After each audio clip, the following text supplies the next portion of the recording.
usage of paper and to make sure to use it till its last bit. While in Delhi, Gandhiji used to often stay at Chandiwala's Haveli at Katra Khushhal Rai.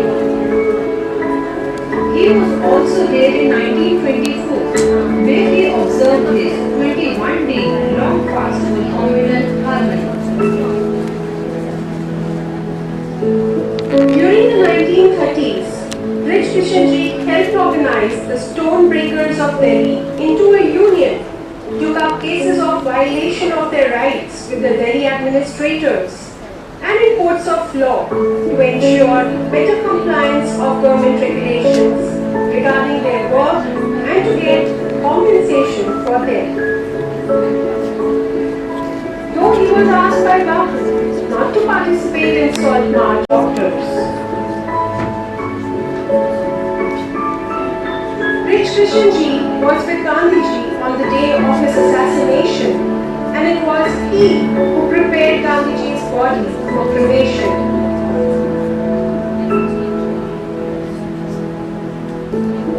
Brij Kishanji's devotion for Bapu had no bounds. He authored a 3-volume book, Gandhiji Ki Delhi Diary, which chronicles Gandhi's day in Delhi. The other notable book that he authored in Hindi was titled Bapu Ke Channon Mein, which was later translated into English as At the Feet of Bapu. He was affectionately called as Bhaiji by his associates. Taking the responsibility of providing human service in education, post-independence, Brij Kishanji founded Shri Banarsidas Chandiwala Seva Smarak Trust Society in 1952 in the memory of his father, late Shri Banarsidas Chandiwala. Post-independence, women education was a big challenge and of utmost significance. And Shri Brij Kishanji addressed this issue by setting up Janki Devi Memorial College in the memory of his mother, Srimati Janki Devi ji. It was started in barracks at Rouse Avenue and was inaugurated by Mrs. Indira Gandhi in 1959. The foundation stone for the present building was laid at an off-North campus site in central Delhi at Sir Gangaram Hospital Marg to cater Central and West Delhi population by Pandit Jawaharlal Nehru in 1960. This followed by laying of the foundation stone for the residential quarters by the 4th President of India, Shri V.D. Giri. Janki Devi Memorial College is one of the prominent seats for women education in Delhi and is an autonomous institution affiliated to Delhi University. The other educational institute for girls run by the trust is Janki Devi Vocational Center that equips the girls with vocational skills and paves the way towards their economic independence. Brij Kishanji was honored with Padma Shri in 1963 for his devotion and contributions in the field of social services. Shri Banarsidas Chandiwala Seva Smarak Trust Society runs 4 professional colleges affiliated to Guru Gobind Singh Indraprastha University. Banarsidas Chandiwala Institute of Physiotherapy is approved by Delhi Council of Physiotherapy and Occupational Therapy, Government of NCT Delhi, and is categorized as Grade A+ by SFRC. Banarsidas Chandiwala Institute of Information Technology and Banarsidas Chandiwala Institute of Professional Studies Dwarka are both AICTE approved institutes also and categorized as Grade A+ and Grade A by SFRC respectively. Banarsidas Chandiwala Institute of Hotel Management and Catering Technology. It is an AICTE approved and NAAC accredited institute and also categorized as Grade A+ by SFRC. Furthering the other mission, health, the Trust Society is running multi-specialty hospitals, dispensaries and healthcare centers and offering varied services through Banarsidas Chandniwala Institute of Medical Sciences and Eye Hospital at Kalkaji, New Delhi. Banarsidas Chandniwala Eye and Dental Care Center, Jama Masjid. And Banarsidas Chandniwala Eye Hospital in Motihari, Bihar.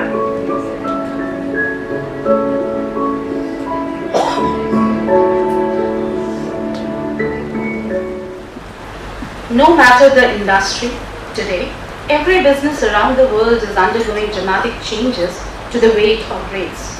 The pandemic has further accelerated the pace of change, causing major disruptions along the way. From the increasing use of and investment in technology, to the rapid transformation in skill needs and development to workplaces going hybrid or fully remote, every organization must adapt or run the risk of being left behind. To make the best of these changes and challenges, it is necessary for the organization to understand their impact so that the right policies and institutions are in place. Good morning, ladies and gentlemen. On behalf of the BCIPS fraternity, we extend a very warm welcome to all present here. Today we have amongst us eminent personalities from corporate and academia to grace the occasion of our 11th National Conference on Changing Global Landscape and New World of Work, Contours for Sustainable Business. The two important concepts we look forward to discuss today are changing global landscape of work and sustainability. Global landscape of work has changed significantly over the past few decades, with innovation and technology at its core. In retrospection, if we see, it is amazing to know how the payment and communication methods in India have changed over the past few years.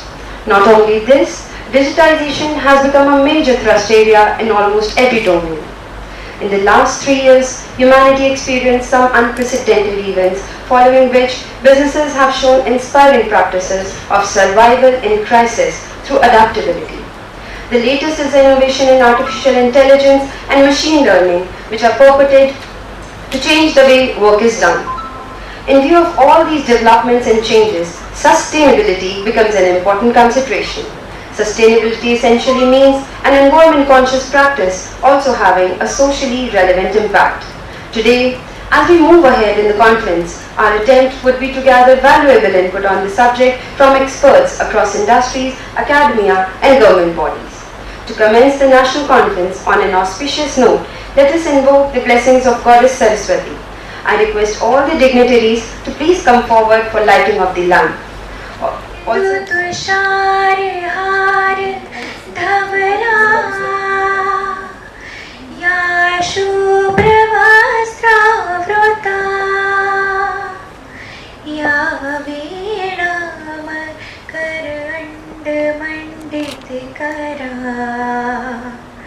या श्वेत पद्मासना या ब्रह्माच्युत शंकर प्रभृतिभिः देवैः सदा वन्दिता सा मां पातु सरस्वती भगवती निःशेषणापहा शुक्लां ब्रह्म विचारसार परमा आद्यां जगद्व्यापिनीं वीणा पुस्तक धारिणीं भव्यताम् जाड्यान्धकारापहा हस्ते स्फाटिकमालिकां विदधतीं पद्मासने संस्थितां वन्दे तां परमेश्वरीं भगवतीं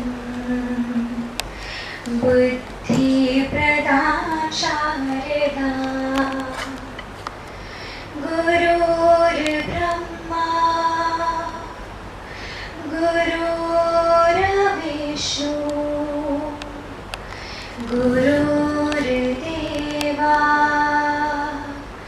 Maheshwara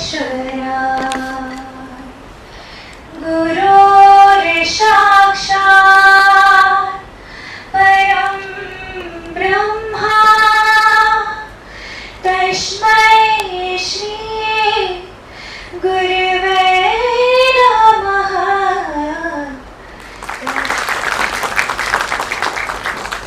In the University of Rajasthan, he contributed significantly in setting up Infotech Center, University Innovation Cluster in Biotechnology, and Design Innovation Center. Sir's vision for DSEU is to make it a nationally competitive university known for its achievements and contribution to society by creating a community of learners that celebrates diversity, promotes excellence, and makes a transformative impact on the technology-driven world. Thank you so much, Vipul sir, for felicitating sir. We really welcome you, sir. It's an absolute honor to have you with us today. Introducing you to our esteemed guest of honor, Shri Pradeep Chaturvedi ji. Sir is Joint Secretary at Rajya Sabha. He is an expert in international law, administrative law and constitution.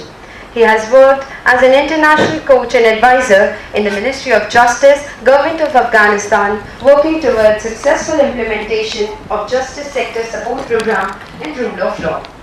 He is well versed in coordinating between multiple stakeholders, developing partnerships and mobilizing resources to achieve durable solution, and is a highly adaptable, flexible team player.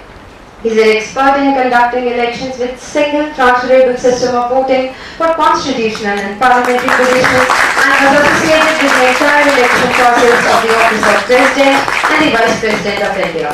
Shri Chaturvedi ji has conducted training courses on topics related to parliamentary procedures, human rights, legislative drafting, human resource management, organizational behavior, motivational skills, communication skills, etc. And is also a facilitator at Union Territory Civil Services Institute, which is a training institute of civil servants of Government of India. We extend a heartfelt welcome to you, sir. Thank you for your gracious presence today. I also thank Mr. Bhandari ji for coming on stage and welcoming, sir. Dr. Nidhi, Director Physiotherapy, and Dr. Bhandari, Director BCI HMCT. Thank you so much all of you for joining us. Our next guest of honor is Sri Soumitra Mandal. Sri Mandal is a civil servant in Government of India and belongs to the Indian Telecom Services. He is currently posted with Department of Telecom, Ministry of Communications and IT as Director, Investment Promotion. Due to some exigencies, Sir could not join us today, but he has sent across his blessings. I thank him for accepting our invitation. We would also like to introduce our esteemed guest of honor, Dr. Abdul Qadir Pasha. Sir is currently working under the Government of India Ministry of Labour and Employment at the Office of Chief Labour Commissioner, New Delhi, with the responsibility of verification of trade unions through secret ballot elections, with an additional charge of IT cell, enforcement of labour laws through field officers, and VIP references, along with being the nodal officer of LIMBS portal. Due to certain urgent professional commitments, Sir was not able to join us today, but then he has sent his wishes and blessings to us, and also a video message which we would be playing for all of you later. Now introducing to you our esteemed guest, Ms. Soumya Baijal, Senior Vice President and Head of Planning, Mulin Lintas, Delhi. Ms. Baijal is a feminist, a bilingual writer, ad woman, a storyteller, poet, guest lecturer, radio presenter, theatre person, and an activist. She focuses on popular culture and representation of women, evaluating and critiquing culture, cinema, language from a keen feminist lens. Her work has been published across The Wire, Deccan Herald, First Post, Feminism in India, amongst others. She has been invited as a guest lecturer at Jamia Millia Islamia, Lady Irwin College, Symbiosis Institute of Mass Communications, Central Institute of Education, and runs shows on language of sexism and rape culture on Gurgaon Ki Awaaz, Gurgaon's community radio station. Her poems have been carried in anthologies, and a few on gender and body positivity have been taught in the translation program at the University of Central Missouri.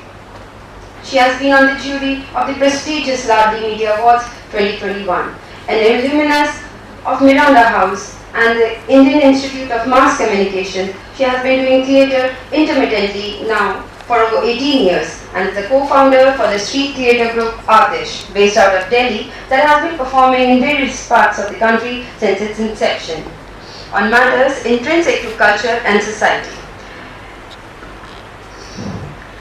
We would now like to take this opportunity to warmly welcome our mentor, guide, and also the Vice Chairman of Sri Banarsidas Jandiwala Seva Smarak Trust Society, Sri Vipul Gupta ji. Sir has more than 2 decades of rich industry experience and has been associated with various organizations of repute. He is a philanthropist, having a keen interest in social and ecological development, and has numerous accomplishments in the domain of strategic agreements, overseas consignments, logistics, export and trading. Sir has been a constant source of guidance and inspiration for all of us at BCIPS. We are really honored to have you with us today, sir. May I request Director BCIP, Dr. Nidhi ma'am, to present a token of our respect to our mentor, Sri Vipul Gupta ji.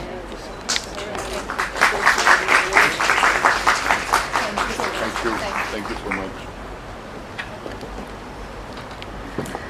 It is believed that integrity, insight and inclusiveness are 3 essential qualities of a leader.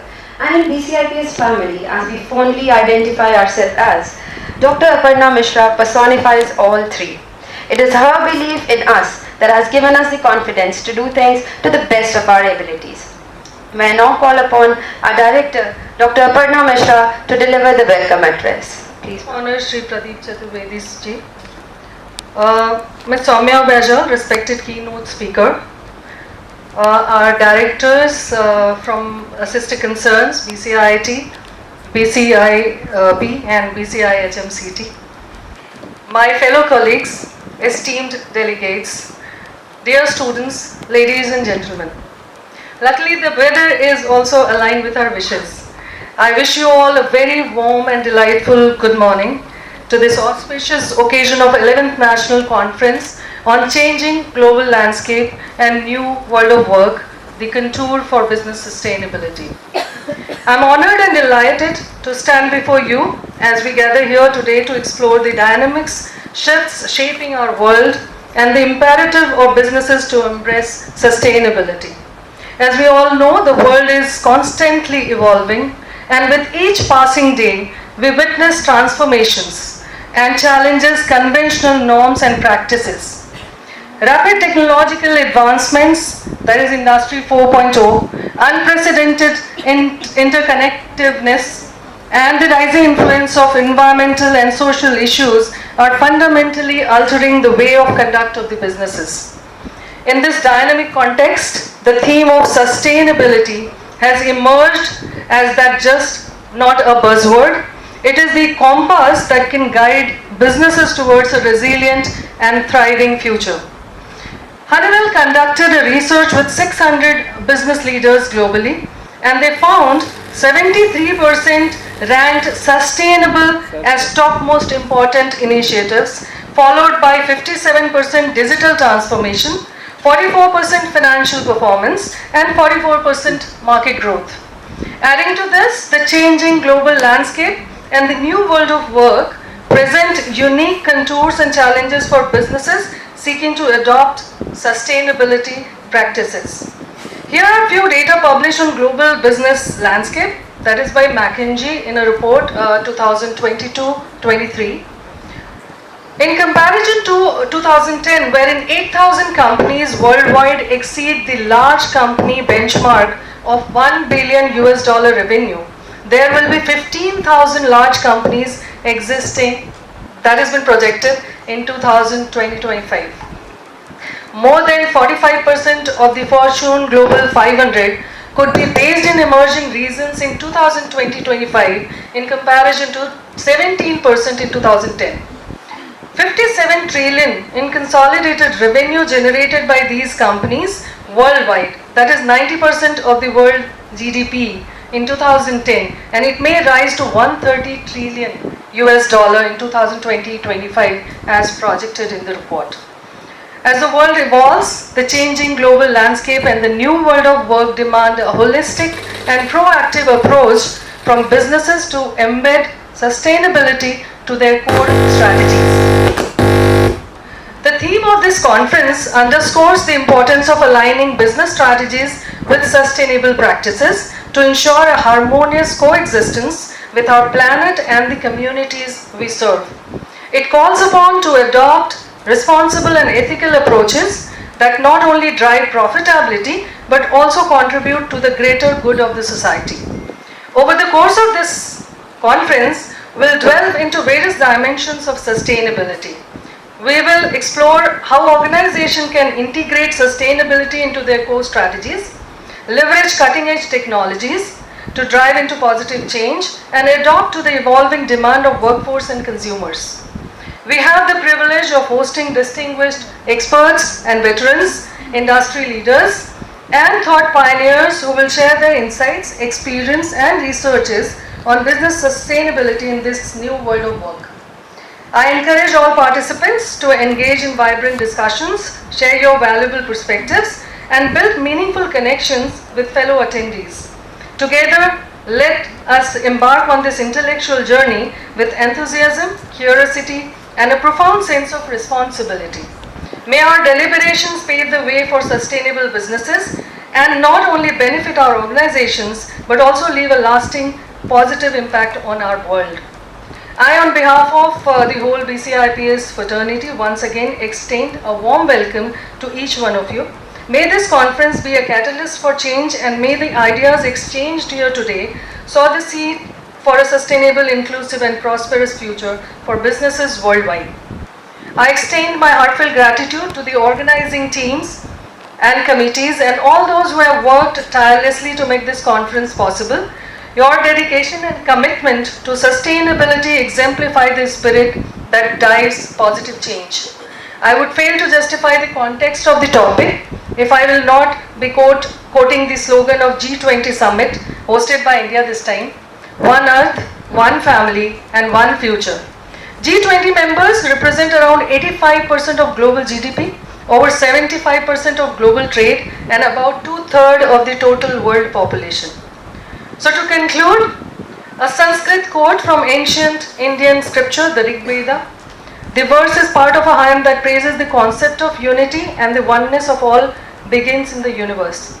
Ayam nijah paro veti, ganana laguchetasam, udar charitanam tu, vasudhaiva kutumbakam. And if you can remember, the slogan of G20 is also inclusive of vasudhaiva kutumbakam. So one who considers another's property as one's own has a narrow mindset. For noble-minded people and individuals, the whole world is one unity and one family. This profound teaching from Rig Veda serves as a timeless reminder of the importance of harmony and cooperation. It invites individuals to recognize the shared essence of humanity and embrace a sense of universal brotherhood and interconnectedness with all living beings. Let us leverage this platform to exchange knowledge, share ideas, and inspire one another to embrace the transformational power of sustainability in new world of work. So let the journey of exploration and inspiration begin. Thank you so very much. Thanks and all the best. For such inspiring words, may I now call upon stage our mentor, Mr. Vipul Gupta sir, for the commencement address. I really compliment Dr. Aparna Mishra for such a fairy beginning. And good morning, ladies and gentlemen, and welcome to 11th National Conference, Changing Global Landscape and New World Work, Contours for Sustainable Business. और मैं स्वागत करता हूँ हमारे chief guest माननीय कुलपति जी Delhi school skill entrepreneurship university doctor Ashok Kumar ji का, our guest of honor Shri Pradeep Chaturvedi, Joint Secretary at Rajya Sabha, our guest of honor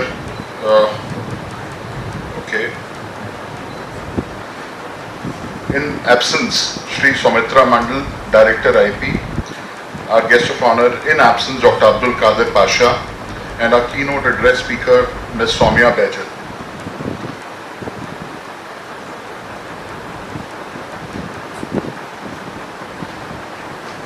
sustainability, which is thought to be a long-term goal, while sustainable development refers to the many processes and pathways to achieve.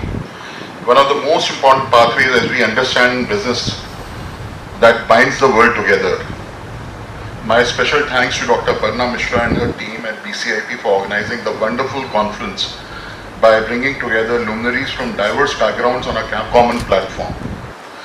Also would take a minute to compliment and thank Dr. Aparna Mishra, Dr. Sharma, Dr. Suniti, Mr. Ved, Mr. Pankaj for having devoted a decade and a half of their professional lives to BCIPS. My thanks to our heads from BCIHMT, Mr. Bhandari, Dr. Ravish, Dr. Nidhi from our institutes, and my colleagues. In absence, Mr. Ashok Gupta, who was supposed to be here, Mrs. Gunjan Gupta, the trustee, and my sister in their absence. So when we talk about the conference, what makes crucial for success of business is also what is for well-being of a planet and continuity of planet Earth and the life here. In recent years, the concept of sustainability has gained significant attention for good reason. As the world grapples with challenges of climate change, resource depletion, and social inequality, it is becoming increasingly clear that businesses have a vital role to play in creating a more sustainable future.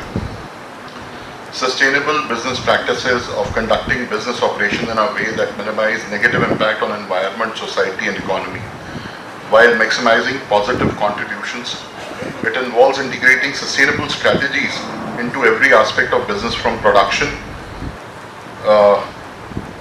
process to supply chain management, and from employee well-being to community engagement. And why should businesses embrace sustainability, which works out to be expensive per se in the beginning?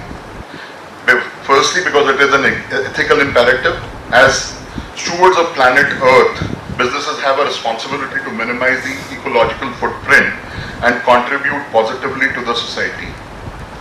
Secondly, sustainability makes good business sense by adopting sustainable practices. Business can reduce costs, enhance their brand reputation, attract and retain top talent, and tap into new market opportunities.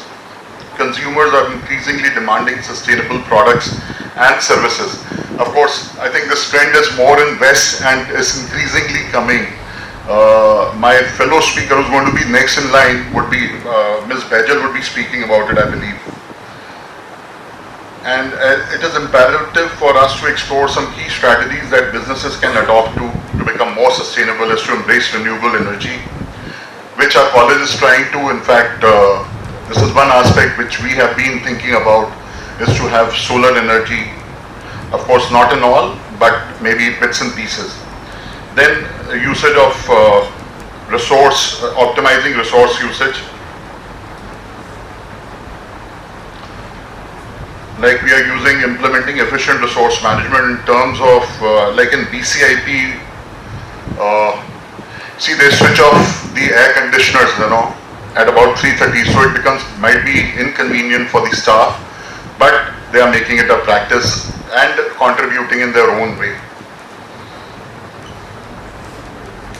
So we need to invest in research and development. By investing in innovation and research, business can develop sustainable technologies and products, engage with stakeholders, building strong relationship with stakeholders, including employees, customers, local communities, and NGOs.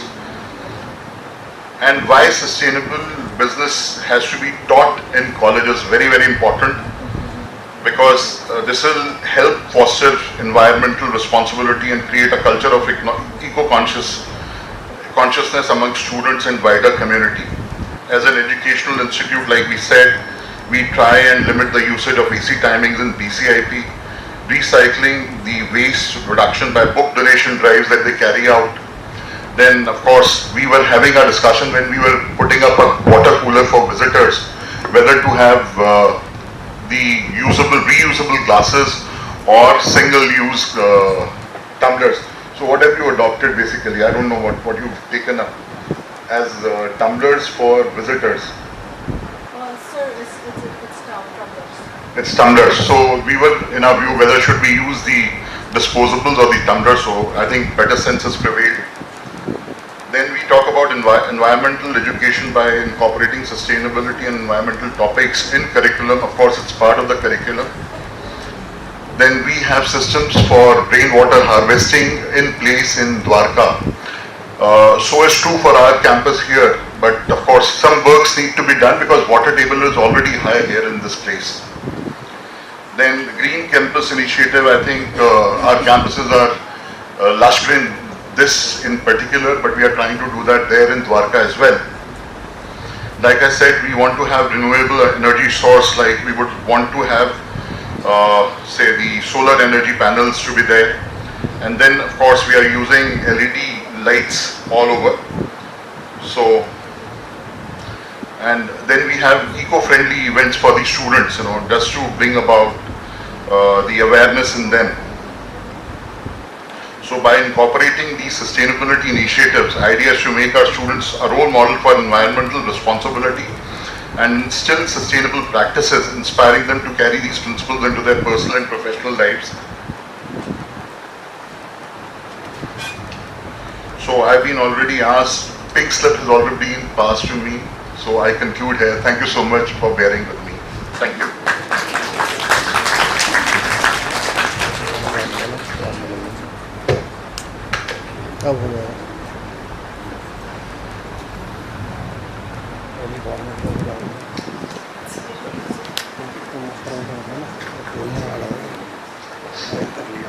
Thank you, sir, for your valuable insight. May I now request our esteemed chief guest, Professor Ashok Kumar Nagavaji, to deliver the inaugural address. Can we have a big round of applause for him? At the outset, I wish to pay my tribute to Param Shraddhe Bhaiji and his parents and father of the nation, Mahatma Gandhi ji, because it is their dream that we have such marvelous academic institutions in this capital city today, and which are working for the cause of the entire global world, the humanity and the global society. So my respect to them.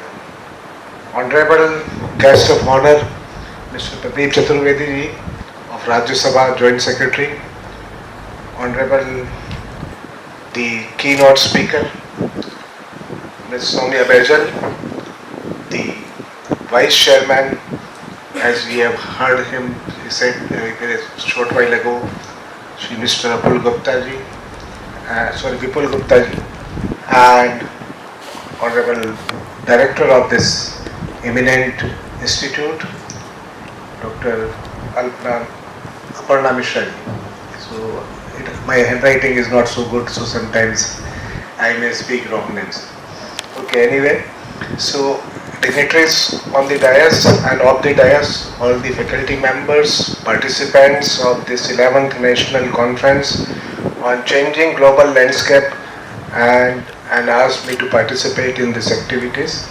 Then I was very happy, and I am happy here that because I also find in audience the young students, the youth of present time, and whenever the best advantage when we work in an academic institution is that in all our interactions, debate and dialogue, we have young faces participating in the process, and that make me feel that I am not a baby boomers generation person, but I am also a young person who can still contribute in the ever-changing the world. So I am very happy to be here in this inaugural function, and had I had enough time to spare, then I would have participated in each presentation and each address which will be deliberated here in this national conference. Because these topics are very close to my heart, and over last two decades I can say, I have been speaking on many aspects of the change which we are witnessing in the present day, and especially the changes which have happened after the invention of a solution for community of physics researcher in a laboratory of the which is for nuclear physics as well as high energy physics research. That you may be knowing, and sometimes whenever I go and interact with the students, I ask them question that who is the person who has brought in the maximum change, or who has been most influential in bringing in the change in our global society.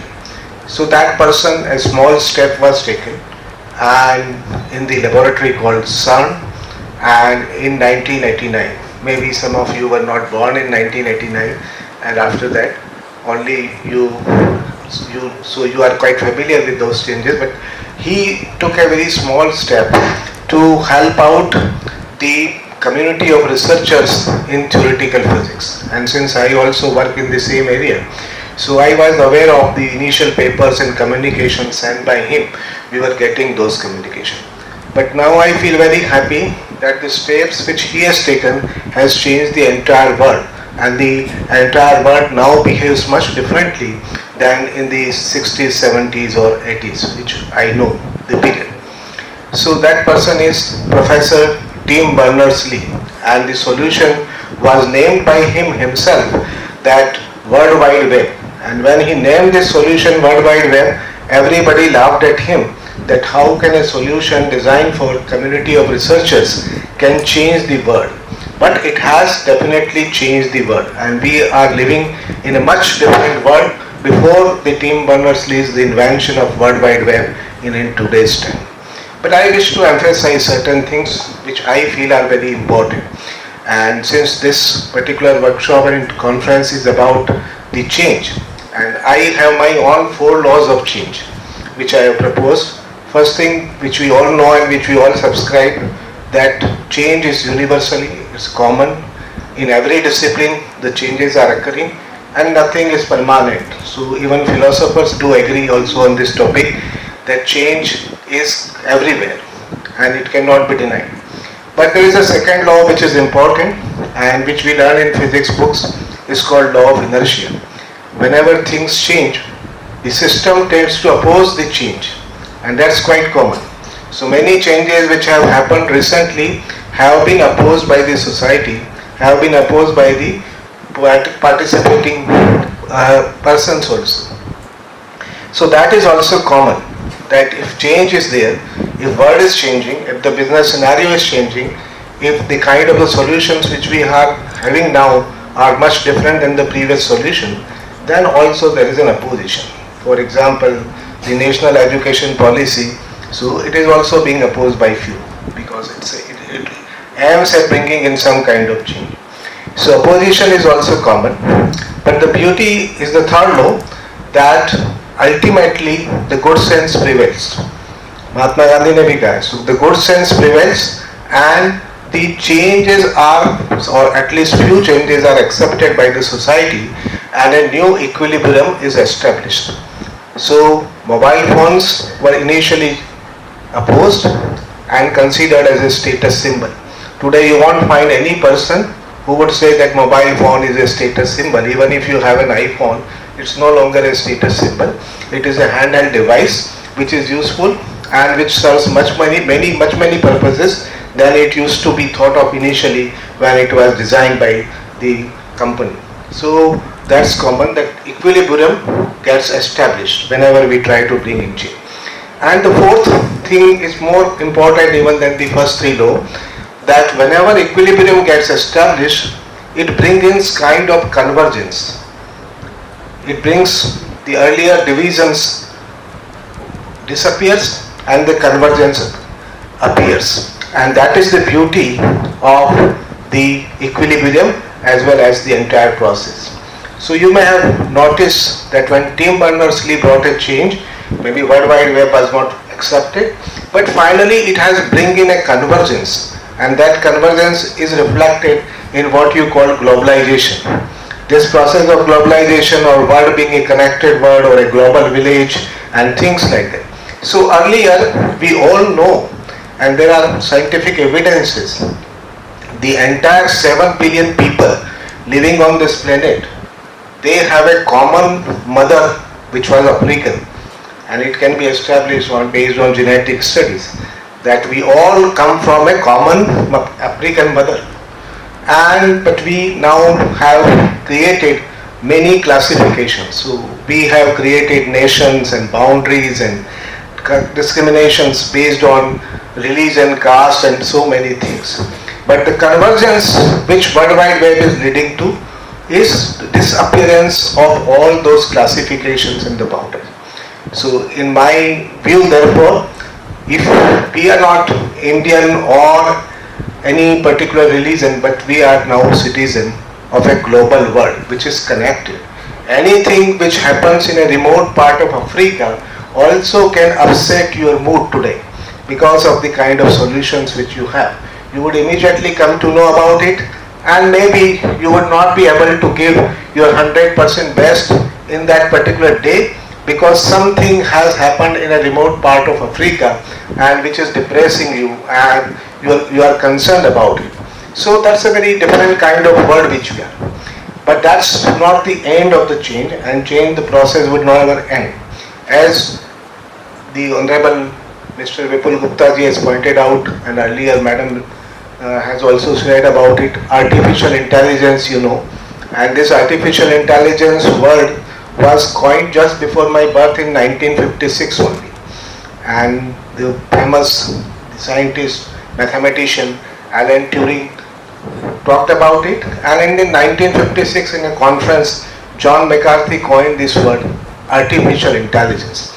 And there is a kind of division, and that kind of division is that we think that living species, sentient beings, human, biological species are superior than anything which is not biological. That's a philosophical bias, and most of the religions also give support to this philosophical bias, that we are fortunate that we are biological species and we can sense we have 5 senses and we are intelligent species. In 1956 the word was coined, and now we have a situation where the artificial intelligence is already there, you are making use of it, but still till today the artificial intelligence, when you compare with the human intelligence, then quantitatively and based on scientific analysis also you can say that artificial intelligence is inferior to human intelligence. But at the same time you have to realize that artificial intelligence is much more smarter than you in many things. Like say even in recognizing a person, the kind of recognition which even a simple biometric Aadhaar based recognition can recognize all the many billion people living in India. So we can't recognize million or billion people. We can't discriminate between millions colors, but the AI can do. But very soon a time will come when the machine intelligence will be far superior than human intelligence. So we have to, therefore these technologies are called disrupting technologies also. And the topic emphasizes sustainability, but this is a sustainability issue earlier also. But now it is a very different scenario, that when the technologies are governing the world, because I have a firm belief in what is called technological determinism. Now technology has become an autonomous system. It is not in the control of human beings. It is in control of an automatic. Scientists are doing their work. They are bringing in new kinds of approaches and solutions, and entrepreneurs are exploiting them and creating new kinds of businesses, and there is a race going on. But this particular movement of technological progress cannot be controlled by the society. So this is another view. When Gandhiji was talking about, his main emphasis was on sociological determinism, where society controls what kind of changes should take place. But now it is the technology which is controlling, and you can analyze even yourself and can come to this conclusion that the most of your behavioral changes has not been because of instructions from parents or teachers, but it is because of technology, the use of technological solutions or use of the phone and etc. So we live in a world where technology is deciding what kind of changes would take place, and technology is rapidly changing. At the same time, technology has changed each and everything. Like the reality is no more reality, it has to be augmented by something. And so we are moving to a time where reality matters less. And no philosopher earlier thought that the reality will not matter. Now we say the reality matters less, what matters is more is the augmented reality, or sometimes also some features of virtual reality. So reality is no longer reality in that sense. And then the second thing is that the machine intelligence is growing and maybe creating problem for us in the future also. Many people are worried about, even the great scientist Hinton is also worried about it, that how to control and this change. In this disrupting era, the issue of sustainability should be debated by you in this conference very well, because it is very important.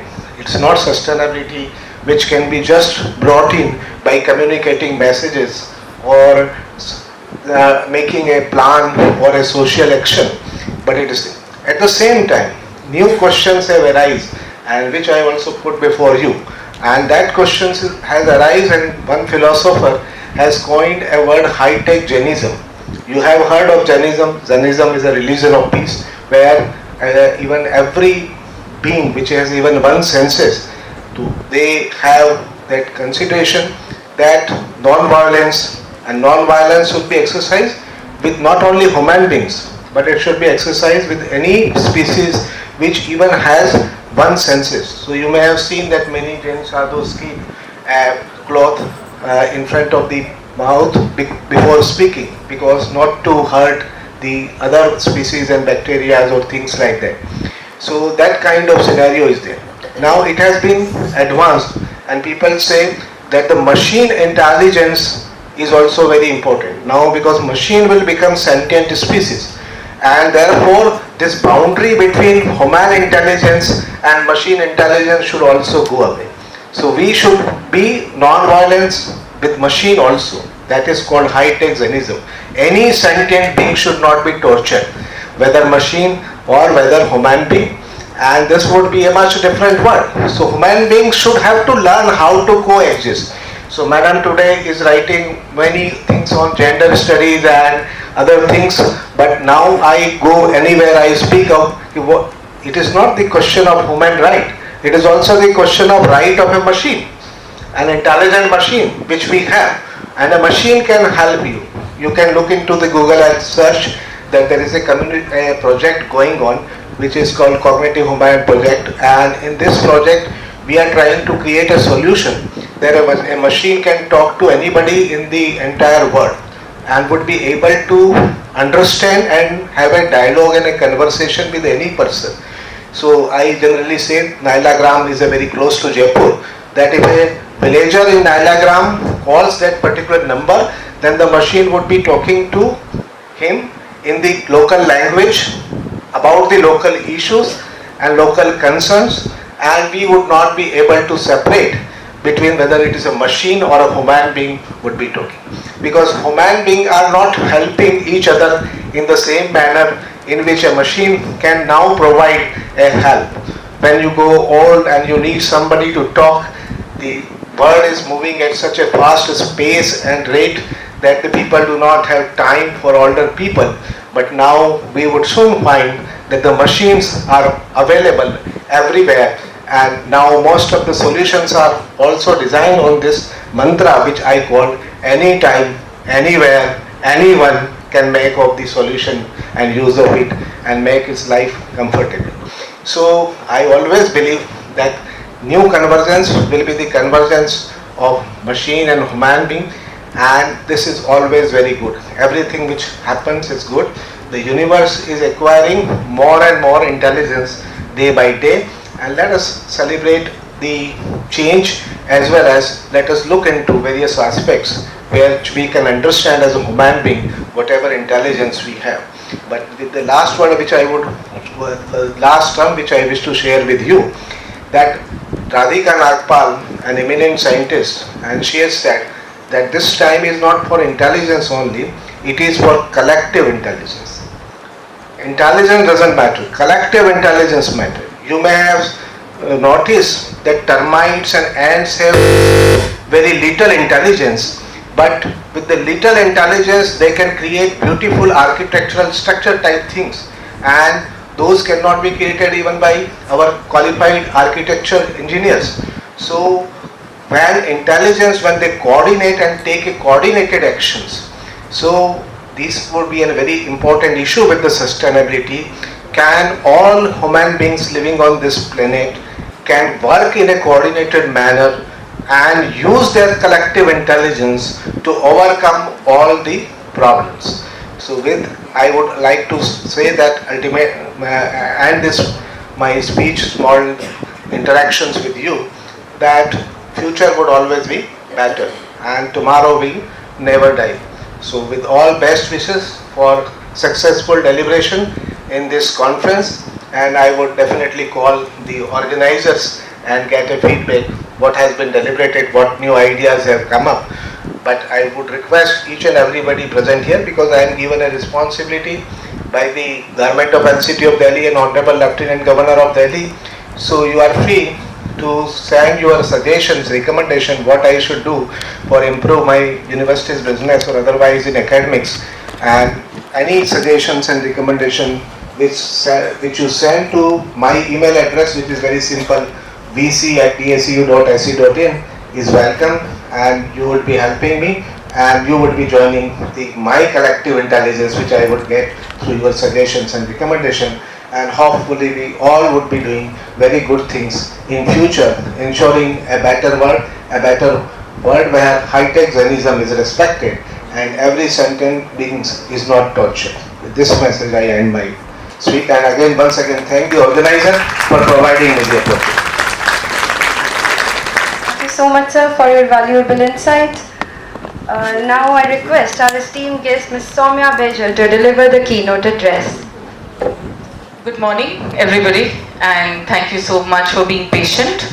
And a big thank you to everybody who has organized this conference and has found me useful enough to invite me here. And a special thank you to Pradeep sir right there, who has agreed to let me speak to you before he does, purely because unfortunately I have a prior meeting that I have to run for. With that, what has been very interesting is that the tone for the conference has already been set. We are talking about a future, we are talking about a world that is critical for all of us to play a very distinct part from the lens of various things that can be acted upon by us individually as well.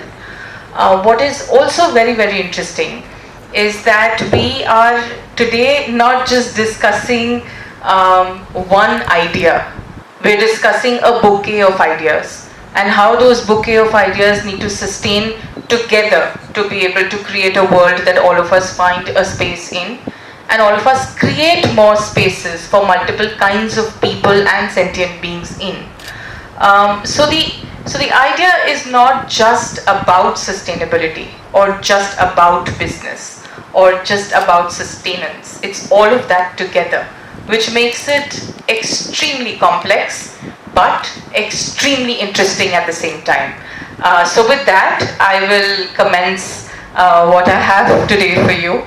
And I personally believe that the best way of engaging with young minds as yourselves and esteemed minds as on the stage is to start with a few questions, and that's what we're going to do.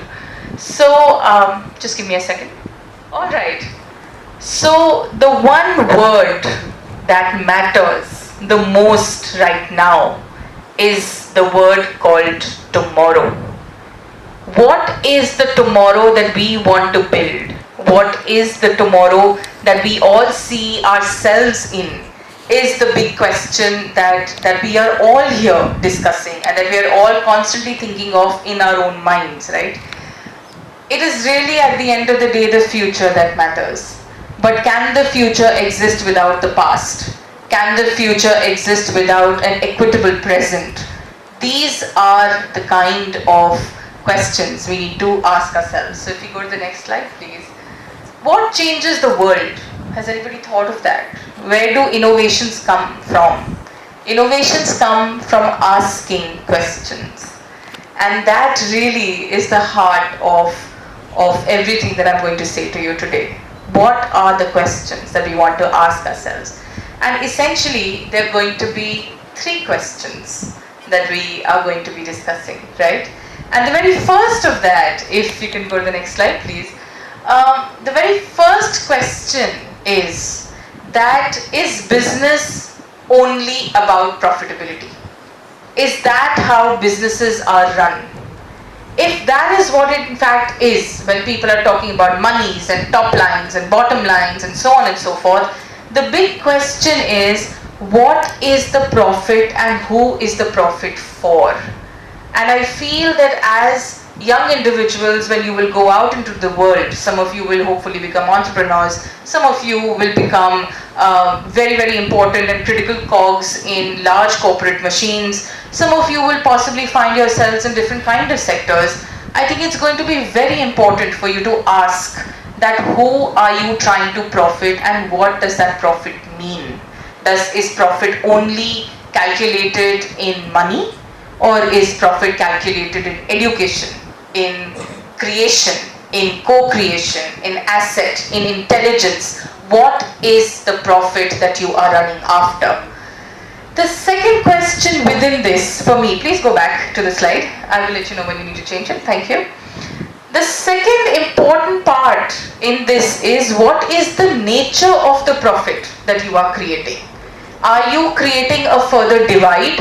Are you creating a more equitable space? Are you creating access? Are you creating a wealth division? What is it that your profit is being able to create is another big question. And the third is that if businesses are thinking about profitability, if businesses are thinking about succeeding, then what else must they think about? And that is one word. When you go to the next slide, you'll see it. What I would encourage all of you to remember when you are asking questions about profitability is responsibility. Can you go to the next slide, please? Thank you. So, what is this responsibility towards? The responsibility is not just towards the bottom line of your business or the top line of your profits. The responsibility is towards the environment that you live in. And by environment, it's not just the ecosystem of your existence, but the much larger world that you're a part of, right? Within that, to your audience, who are you selling what to? Why are you selling what you are selling?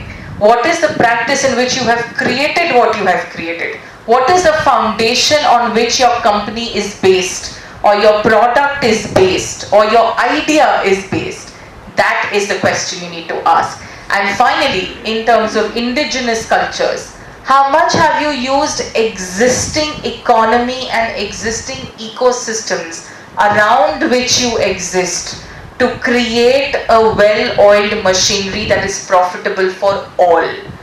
That is the one word I would request you all to remember: responsibility, when you're thinking about your business. This was question number one that has so many layers. What is the second question I have for you? And before we go into responsibility, I'm so glad that my previous speaker, who is a very difficult act to follow, spoke about AI. Yes, we have created AI. Yes, you will be asked to use those tools to reduce possibly expenses on talent. But the big question that we are all currently in a conundrum with is that what is AI coming at the cost of? Is it costing jobs? Is it creating more mental health issues? Is it going to create greater division? And if you go to the next slide, and as topical as it is, I don't know how many of you have watched Oppenheimer, but that is a big question. That when the atom bomb was it created for world peace, or was it created for world domination? So it is very, very important to understand the responsibility that comes with a creation and the responsibility that comes with a profit. Which takes me to really the next question, which would be on the next slide, which is, can you go to the next slide, please? Thank you. What is at the intersection of sustainability and profitability? We have just discussed profitability. I'll be preaching to the choir if I talk more about sustainability. It was defined very, very well by one of the speakers before me. But what is it that fits the puzzle and that is at the heart of it all. Again, it is one word, and if we go to the next slide, you'll see what that is. It's inclusivity. You need to have a space for all, a space where each person, each being, when you're creating a business or running a business, feels belonged. And a lot of you, I'm sure, would have read, is it just the right thing to do? Yes. But does it also translate into profitability? Yes. More voices and more diverse voices on the table actually give you more space for innovation. That's where innovation is born from differences, from diversity, which is why inclusivity is not just a great idea, it is a necessity for businesses to survive, and it is a fulcrum on which sustainability sits. So if you go to the next slide, a very, very quick look at some statistics that I have for you. 33% of increase in IPTA is possible when people recruit diversity. These are numbers from Harvard Business Review, from Forbes, and from The Guardian. Companies with more than 30% women can actually go ahead and outperform companies that do not have women, right? These are numbers because, like I said, diversity births innovation. It doesn't just build it, it births it, right? And if we now go to the next slide, which is the third question, and like I said at the outset of my keynote that I will only ask you 3 questions. I never promised you that they won't lead to more. But the third question that I want to sort of ask you is that can brand building alone guarantee you profits? Can you build a great brand? And some of the greatest brands in the world are actually flagelling right now, or are struggling, if not flagelling.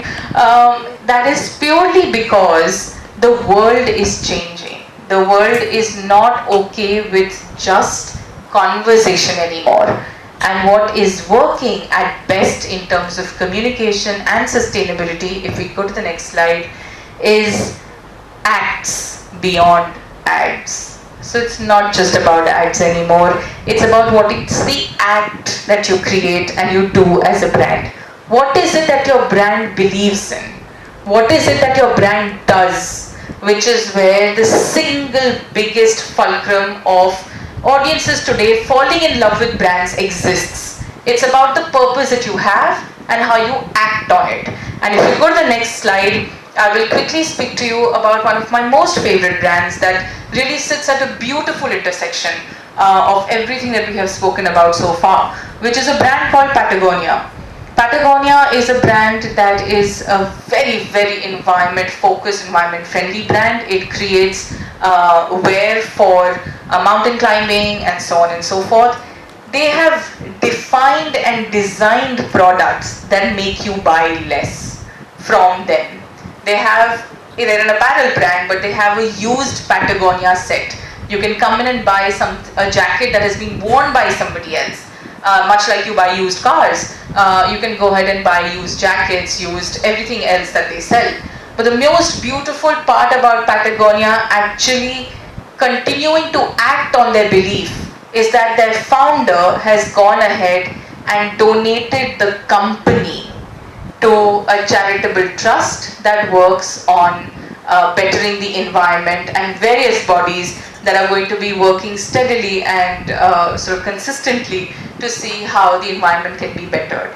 So that is how brands that are loved are built. It is all about the act. So with that, 3 questions that I've asked you, I would request you to always remember when making any decisions, big or small, about innovation, about thinking, about an idea, and finally about sustainable profitability. The world will end if it is about me and you. It needs to be about an us that is unlike you but has space for everyone else. So with that, thank you very much for being such a patient audience, and a big thank you to the chair here for listening to me as well. Thank you. Thank you very much, Soumya ma'am, for that insightful and interesting discussion. Now, since ma'am has to leave early because of certain prior commitments, may I request our Vice Chairman, sir, to please present her a token of our respect.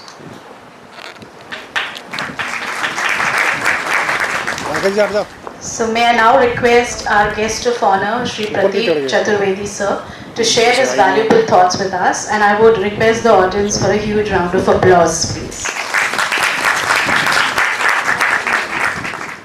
Adharani Dr. Ashok Nagawar sir, Chief Guest for the function for today. Sri Vipul Gupta ji, Vice Chairman, Dr. Aparna, and the guest of honor in absence here.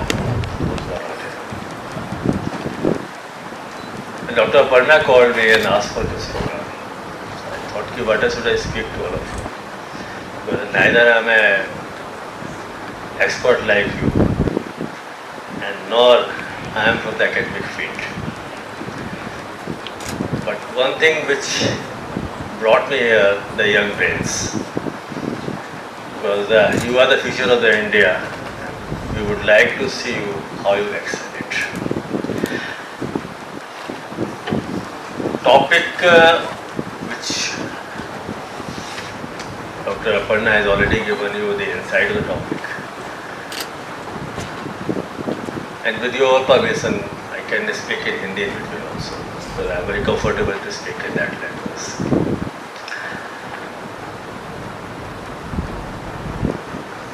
I had a multifaceted activity. I am a trainer without any training, without any special qualification. I train the people in the management side without having a management degree. I am in charge of the IT sector without having a technical degree also. So what I learn, we learn from our mistakes. Once we progress, then we learn more fast. For that you need not to have a technical education. By vocation, I am a law graduate. After completion of my graduation, I was so happy that now I am a complete lawyer. When I went to the first day in the court, I realized that my education of 3 years in law is a waste in the court of law. They are not following a single thing which I have studied in my part. They taught me jurisprudence. They told me that the bail is a rule, jail is an exception. But you find in the court, jail is a rule, bail is an exception. So you won't find those similarities while working over there. So when the topic I realized it, sustainability. What sustainability means. Fortunately, or you can say by luck, I am a professional astrologer also. I am teaching astrology for the last 25-26 years. And I teach astrology as a non-believer in astrology in my start career. So that has transformed me from that particular part. Because until and unless you go in the deep root of the things, it's very difficult to find a solution for that. बचपन याद होगा आप लोगों को, विपुल जी, doctor Ashok नागवत, जब लोग 9th-10th में पढ़ा करते थे तो अक्सर हिंदी और इंग्लिश में निबंध का एक ऐसे लिखने के लिए आया करता था। तो हम लोगों के ज़माने में आपके से तो स्मार्ट कंप्यूटर्स नहीं होते थे, हम लोगों को किताबें लेके पढ़नी पड़ती थी। तो हम लोग निबंध पढ़ के आते थे विज्ञान के ऊपर। निबंध एक ही पढ़ा था, वो 4 पेज का 5 पेज का पूरा पढ़ लिया, टॉपिक कुछ भी आता था वो, एक पैराग्राफ लिखते थे केवल विज्ञान के ऊपर जो टॉपिक्स है, बाकी जितना पढ़ के आए थे तो वो लिखा देते पूरा और नंबर मिल जाया करते थे। That is sustainability. So you divert your passion, your strength to your area. So what I am doing it now today. My strength area is something else. I will divert this topic to that area only. While teaching astrology, I used to interact with the students. And our students are the toughest one. Average is 40 plus, and they come from different walks of life, like doctors, engineers, defense personnel, and they have their own mindset. They have a lot of questions to you. Our aim is a RN research and activity for that particular part, to guide a particular student from the 9th and 11th class what you should do in your life. Till now, I think I have changed, I am the culprit of changing the stream of education of more than 200 young kids. One young girl come to me for attestation. Now the present government had dispensed the attestation part, but earlier it was a huge one. So while attesting, old habit die hard, I keep on interacting with her. What do you want to become? She said, I have given the exam for the engineering and I want to appear for the NEET or the medical next week. So the first thing strikes to me is the goal is not clear. The doctors and engineers are two different fields, and they are not clear since the 12th education system allows you to have a biology and maths both. So you want to opt for engineering and the medical science both. I want to ask more questions to her. In the meantime, my mother was there, who was removing the stapler pin from the papers to get me attesting the documents. And while doing so, the pin pricks the hand, blood comes out. The girl is scared after seeing a small piece of blood. That gives me an inkling. And you can't see the blood and you want to become a doctor, because the doctors have to enter all kinds of the blood part only. Fortunately, she had done the PhD in economics and now she is working in Germany. So she has forgotten the engineering and the medical science. The moral of the story, what actually you want. I hope so, though the person in my age, forgive me. Parents अपनी मरी हुई इच्छाएं बच्चों से पूरी करवाते हैं.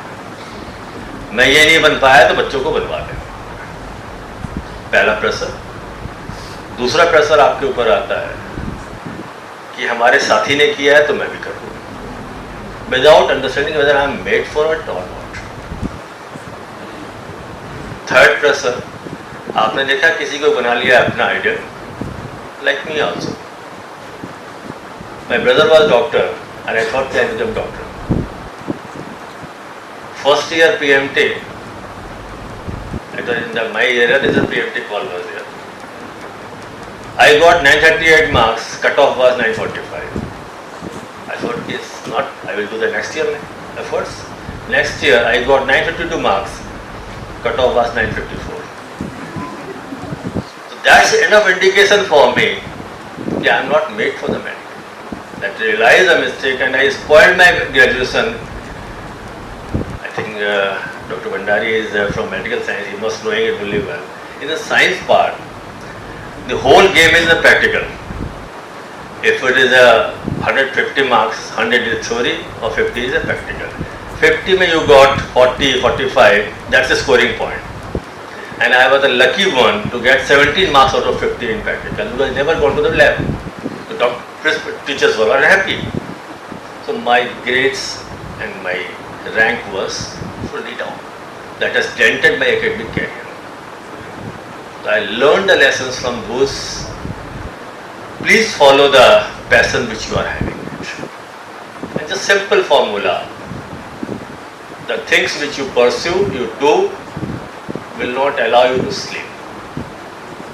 I am seeing the faces. I have a bad habit of seeing the faces while sitting in the car.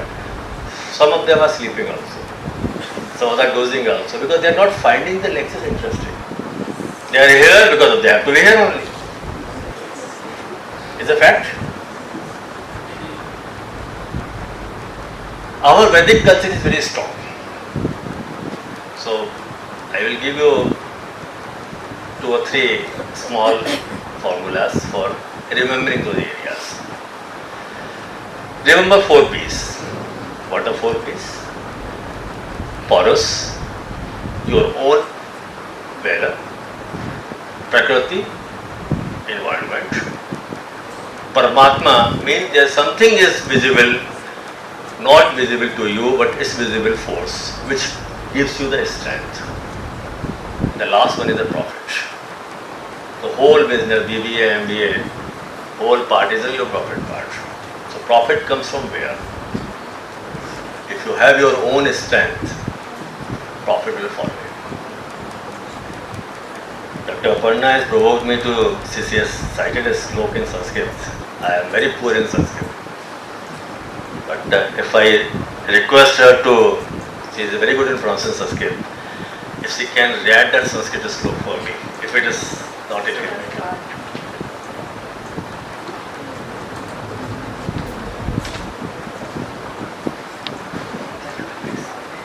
ईशावास्यमिदं सर्वं यत्किंचं जगत्यां जगत् तेन तत्तेन भुञ्जीथ मा गृधः कस्य स्विद्धिनम्. Thanks, it's wonderful. It's wonderful. This is a slok for Upanishad. This talks about all these 4 P's. So you must remember while doing it. Second mantra. While doing any work, remember the 4 W's and 1 H. Normally in my classroom, I say it somewhere else also, but one of the college, the young kids objected, you don't use those words. So I am using the 4 W's and 1 H. These 4 W's are worries. What worries are? What, why, when, and where. Whatever you do in your life, just for formula this part, what was the researcher says, those are the academicians here, Dr. Nagavat will be confirming with me. They say, methodology says, if your problem identification is there, your research is half solved. If you have not got the problem, you are not able to go to the goal on that particular part. So what you are going to do? First question to you. Second, why you are going to do? Said, when it is applicable. And the where is the how can you utilize this one. And ultimately answer comes in H, that is how. Implementing strategy. I was in Kabul for 2 years. The sustainability word was a word that 15 years back. Sustainable goal, Millennium Sustainable Goal, MDG or SDG. These all are documented one. Where they are lacking it, monitoring and evaluation. There is no strategy for monitoring it. You make a good document, but how it is going to be implemented, we are lacking in that. While working, we forget how. We must keep this how word. Third one, I will share a story with you that collaborated with Dr. Nagavat. He said collective intelligence. That's a team leader. We are born with one story of the tortoise and the rabbit. कछुए खरगोश की कहानी सुन के आए हम लोग. क्या है कहानी? Slow and steady wins the race. That was the story. I don't know. Some many people have put in the 4 parts. First part is over. Second part, खरगोश फिर गया कछुए के पास कि तुमने चीटिंग की थी, मैं सो गया, तुम जीत गए. That is not fair to you. We have another race. इस बार खरगोश जाग रहा था, सोया नहीं. He ran the entire belt and he reached to the point and he won the race. The moral drawn was that it's good to be steady, slow and steady, but it's better to be fast and reliable. In this era, if you are not fast and reliable, you will lose the race also. इसका मतलब होगा कछुआ कभी जी सकता नहीं है, तो हार जाएगा हमेशा. हम लोग सब कछुए ही हैं. हम लोग तो जो लोग नंबर नहीं मिल रहे हैं, जो लोग पीछे रह जाते हैं, they all think कि we cannot win. कछुआ फिर खरगोश के पास गया, कहता है एक तुमने जीता, एक जीता, बराबर हो गया. Who is nobody is the winner. Let us have one more race. बोले हाँ agree. तो खरगोश और कॉन्फिडेंट था. उसने कहा एक ट्रैक पर तुम लोग दौड़ चुके, now we have another track. Track चल लिया. खरगोश कहता okay I will win that race. उसको वो उम्मीद थी कि मैं सोऊंगा नहीं, मैं दौड़ूंगा, मैं जीत जाऊंगा. कछुए ने वो ट्रैक चुना जहाँ पे बीच में एक वाटर बॉडी आती थी। खरगोश दौड़ता हुआ गया, वाटर बॉडी के पास पहुंच के बैठ गया। He doesn't know how to cross the water body. The ending point was after water body. कछुआ अपनी रेस से आराम से आया and he reached to the water body, crossed the water body and won the race. The third story gives the moral. Never give up. Change the core field according to your competency.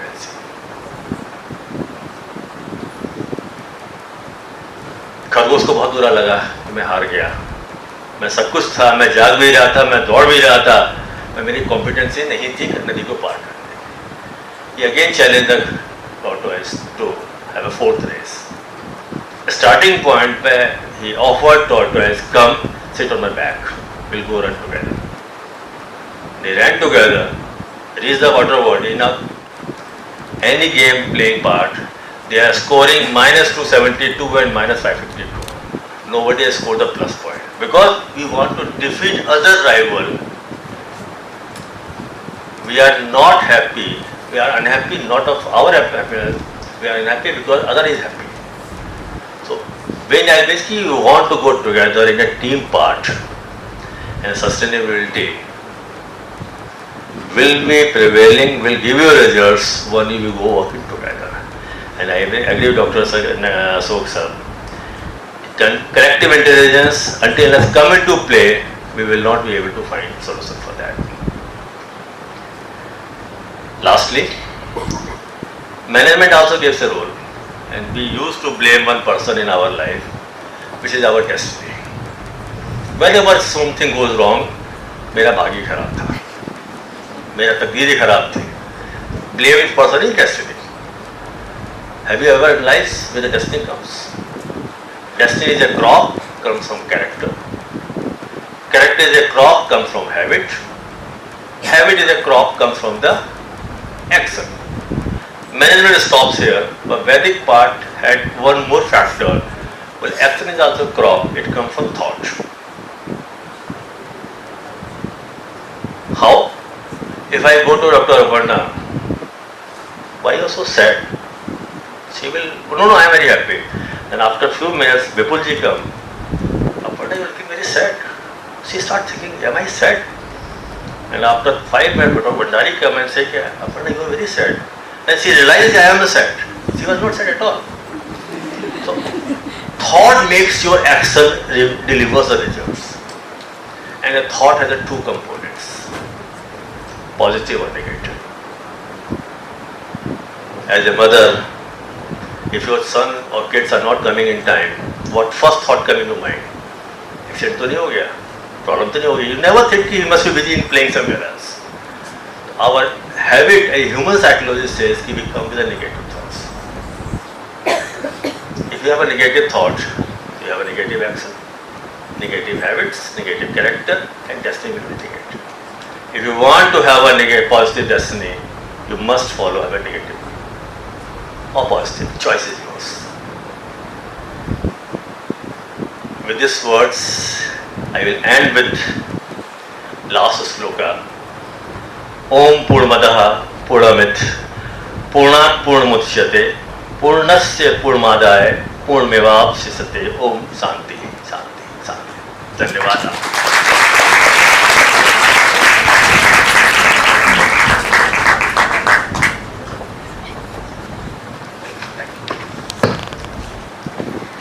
Thank you very much, sir, for those words of wisdom and valuable insights. You've certainly given us some food for thought. May I now request our technical team to play a small video message sent by our guest of honor, Dr. Abdul Qadir Pasha. Myself for not attending physically this national conference. This is Dr. Abdul Qadir, the Labour Enforcement Officer, Central Government of India. First of all, I would like to apologize myself for not attending physically this national conference organized by Banarsi Das Chandiwala Institute of Professional Studies, because due to the another engagement that is unavoidable for me, I could not be present myself over there.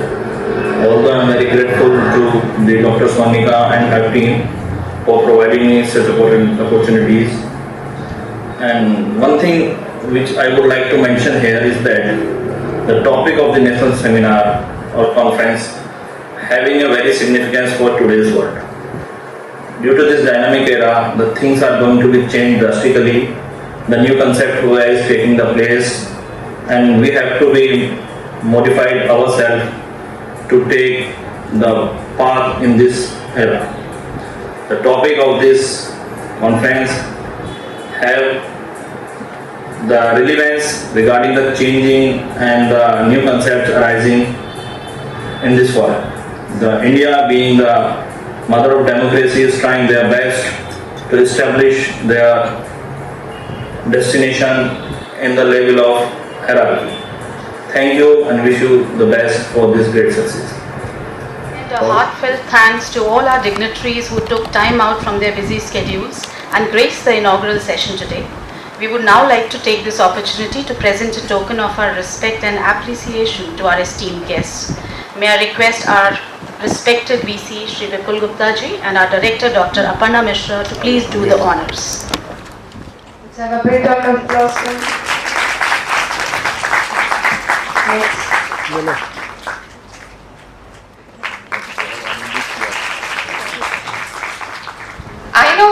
I would like to thank our chief guest, Dr. Ashok Kumar Nagawal, Vice Chancellor, Delhi Skill Entrepreneurship University. Sir, you have been exceptionally humble to accept our request and spare your precious time to be in the national conference. Thank you, sir.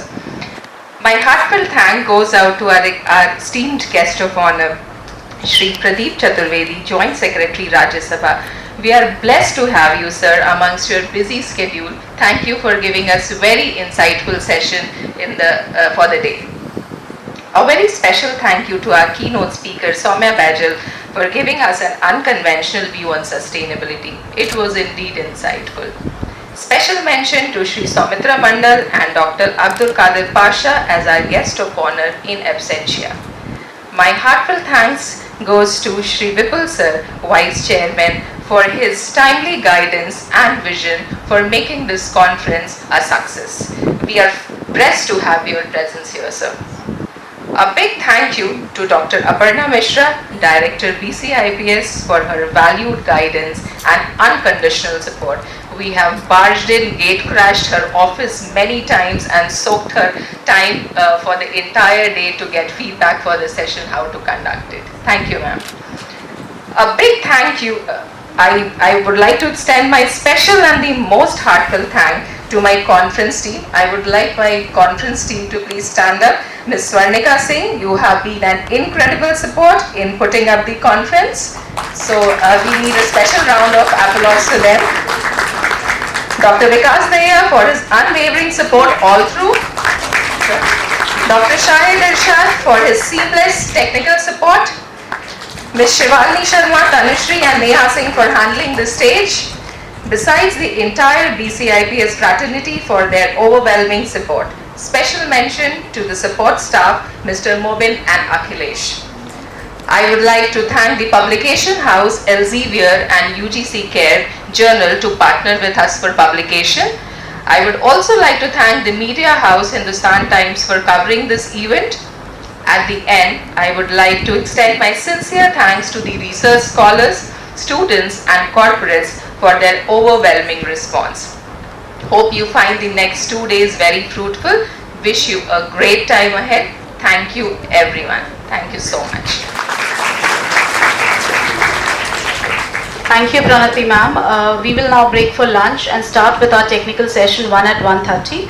And I'll request all of you to please reassemble in time. Students are requested to stay back for a while. May we first request our esteemed dignitaries to be escorted for lunch.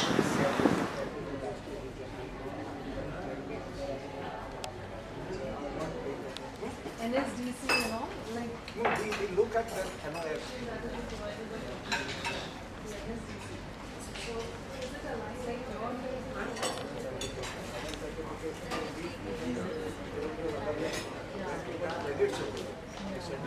Dr. Gupta is a professor of finance and risk management. He is a postgraduate from Faculty of Commerce and Business Studies, Delhi School of Economics, University of Delhi, and a PhD in finance from University of Rajasthan, Jaipur. He is a fellow member of the Institute of Cost and Work Accountants of India, fellow member of the Institute of Company Secretariats of India, chartered member of the Institute of Chartered Financial Analysts of India and fellow of the Insurance Institute of India, Mumbai, and has an experience of more than 27 years in industry and academics. May I request Dr. Aparna Mishra to felicitate Dr. P.K. Gupta. Academician having more than 16 years of experience with a demonstrated history of working in management education. Ma'am is skilled in Microsoft, public speaking, market research, management and teamwork. She is a strong educational professional, having around 30 plus research papers published in journals of national and international repute. May I request our Director Dr. Aparna Ma'am to felicitate Shilpa Ma'am.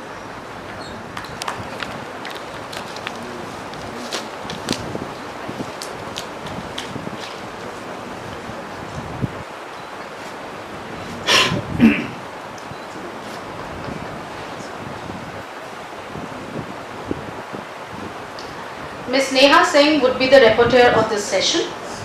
Over to you, Pankaj Soren. Ma'am, may I request you both to please take your seat on the dais. Paper presentation. I welcome our first presenters of the day, Anu Kumari, who will be presenting determinants of retail and wholesale food inflation in India, and ARDL approach. She is a PhD scholar of Guru Gobind Singh Indraprastha University. Please do come up. Namaste and very good afternoon to all the respected dignitaries present here. Myself, Anu Kumari, I am a PhD research scholar from Guru Gobind Singh Indraprastha University. Today I am here to present my research paper titled Determinants of Wholesale and Retail Food Inflation in India and ARDL Approach.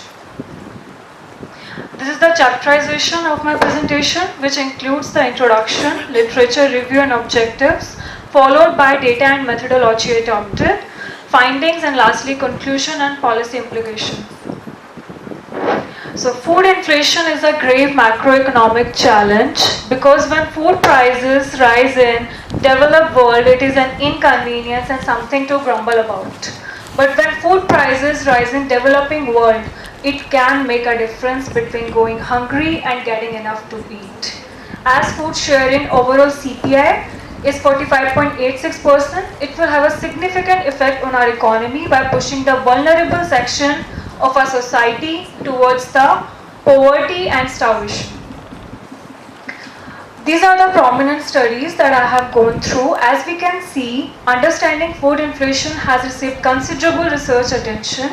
The main determinants identified were the supply shocks, diversification of consumption pattern, global commodity prices, etc. After understanding that there are available gaps in the existing literature, in this study, I have attempted to determine the impact of four major macroeconomic variables on both indices of India, namely wholesale, which is WPI, food, and retail, which is CPI-F. So two separate econometric models have been formulated for this purpose. Thus the objectives of this study are to analyze the long-run determinants and the dynamics of the India's retail and wholesale food inflation. These are the framed hypotheses of this study, and this is the data and methodology. This study is purely based on secondary data which has been collected from the RBI website and the Ministry of Agriculture website. The time span of study is selected from 1980 to 2021, and the four major macroeconomic variables which have been taken are the exchange rate, rainfall, agricultural wages, and the money supply. This is the functional relationship, and followed by methodology to compute the impact of explanatory variables on the dependent variable. Here is descriptive analysis which I have used, followed by the unit root test, testing for lag order selection criteria, ARDL bound co-integration technique, ECM, and the robustness test. So this descriptive analysis reveals that the average WPI food is less than the CPI food, which means the inflation is higher at consumer level as compared to wholesale level, which reveals further that at consumer level, food prices get higher primarily due to higher markups and the supply chain bottlenecks. So for further analysis before going forward, it is imperative in time series analysis to go for the stationarity test. For this purpose, I have chosen ADF and PP test, and which reveals that we have both I0 and I1 variables. So we can use the ARDL bound co-integration technique. So first estimated model. So the first estimated reduction criteria is maximum 4, and the results of ARDL bound test reveals that the F statistics is significant at 10% level, which reveals that our macroeconomic variables and dependent variables have a co-integrating relationship in the long run. In long run, coefficients among all the selected variables, only rainfall is significant at wholesale level. In short run, however, money supply and exchange rate was significant, not rainfall. So as we can see here, the ECM is also significant, which means if there is any shocks due to these independent variables, the equilibrium level will be reached 65% from any deviation. So these are the robustness tests, which reveals that our model is specified properly and it is robust. Further, for checking the stability of this model, I have applied QSUM test and QSUM square test, which further reveals that our model seems to be steady and specified accordingly because both the lines are within the boundaries. So second estimated model is based on the CPI. Again, we have tested for the order of co-integrated model. Here our ARDL test reveals that these variables are more significant in terms of consumer level. At consumer level, these variables are playing more part as compared to wholesale level. Here our results are more significant than wholesale level at 5% level, which reveals there is a co-integration relationship and it is more significant than the previous one. The long run estimates here again confirm that rainfall is the most significant variable. However, other two factors also found significant in the long run, which are money supply and the exchange rate. In short run, again, exchange rate, money supply and rainfall are significant. However, agriculture wages is not significant in both the cases, whether it is long run or short run. So further, this is the diagnostic test, which reveals that our model is robust, and this is the plot of stability test. That means our model is specified accordingly as per the QSUM and QSUM square test. So to conclude, in this study, I have tried to measure the impact of 4 variables. And what I found that these 4 variables have a long run relationship with the retail and wholesale food inflation in India. However, the results varied between the both. The exchange rate, money supply and the rainfall were significant, but the agricultural wages are not.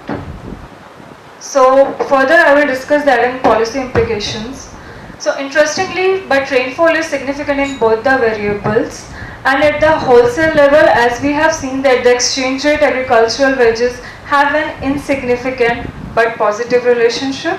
Similarly, we can see that at the consumer level, we have opposite results. Exchange rate and money supply have a significant relationship. Right? So moreover, the coefficient of ECM has revealed that there is a significant and negative. That means in both the estimated models, the speed of convergence towards long run equilibrium is perfect. That is 65%. So for the policy implications, today we are talking about sustainability. So in agriculture, our policy implications after this analysis is that this study strongly recommends crop diversification because rainfall is the most important variable here. And the states like Punjab have shown strong reluctance to the micro irrigation practice. However, for the sustainable practice, we need to go towards the micro irrigation, which is very important in agriculture sustainability. So, to shift towards the from the water guzzling crops like rice and wheat towards millets, which has already been promoted by our Government of India and our Prime Minister under the flagship of promoting International Millet Day program and all. So that is our sustainability context. Interestingly, in this study, what we have seen is that money supply has the negative relationship. What does it indicate? It indicates that whatever our government is doing to support the farmers through credit and subsidies is actually helping them to adopt the modern production and innovative technologies in their farming. That means if money supply increases in agriculture through agricultural credit and subsidies, it will have a significant effect on the productivity rather than inflation. Next, we have exchange rate. What we have seen is that it has a positive relationship with the both indices. So we can say here is that we need to protect our currency from going towards hazardous effects. And importantly, as I have said earlier, that agricultural wages is insignificant. So why is it so agricultural wages is insignificant? Because today agricultural wages, if get increased, it will help our farmers to empower. It is empowering our farmers to increase their productivity. The schemes like Manrega should be implemented more because agricultural wages have no impact on the food inflation. So these are my policy implications which are in line with these existing studies. Now these are the limitations of my studies because I have only taken 4 variables. Sorry to interrupt, ma'am. I request you to kindly complete in within a minute. Sure, ma'am. So I would strongly recommend to study further this model with these variables. Thank you. And now I would be happy to answer your questions. Sir, I have said that as per its descriptive analysis, there is a widened gap between the average WPI food and the average CPI food. So that means there is a supply chain bottleneck because of which the prices at consumer level have been increasing. That's what I meant. So why not to correlate both the things? Sorry, sir? In case of the WPI as well as CPI. Yes, that means our transportation cost and our innovations what we have. So because of that at consumer level, we are facing the higher food prices as compared to the wholesale. In fact, Anu, adding to this question only by sir, you could have taken one of the factors as infrastructure or supply chain because this is one of the major factor which is concluding to inflation. So why you have not taken this factor? You have taken 4 factors, but you have not included this factor, and this is one of the most important factor which is impacting inflation. Ma'am, due to time and data availability, plus here I have taken the only macroeconomic variables. That is why I have not included this in my model, and this is one of the limitation of my study which I have mentioned here, that I have only taken the 4 variables. So for the further studies, they can adopt the same model and try to estimate the results further. I have answered your queries, ma'am. I have 1 or 2 observations. No? You have used ARDL, no? Yes, sir. And I1, I0 and I1, no? Yes, sir. That assumption. No? Apart from that, any assumption of ARDL? Yes, sir. That it is more robust in case of small samples. More than 30, we can use it. And sir, in this case, I2, we cannot use it at I2 level. Why? Thank you, sir. Why? Sir, actually because sir, we only take at I1, only at first difference. For second difference, it is not meant. That's what I have studied right now. That, okay, so you can look at that, no? And you see, when it comes to inflation, yes, sir. What brings inflation? And this is what you have to see, what are the factors that affect inflation, yes, sir. apart from the macroeconomic variables. Yes, sir. See, when you regress using some macroeconomic variables, there will always be some trend. Either positive coefficients or negative coefficients, significant or not significant. No? Yes.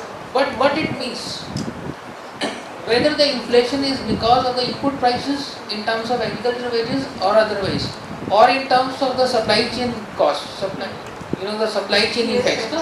Which you have not taken. The another thing is that period is very small.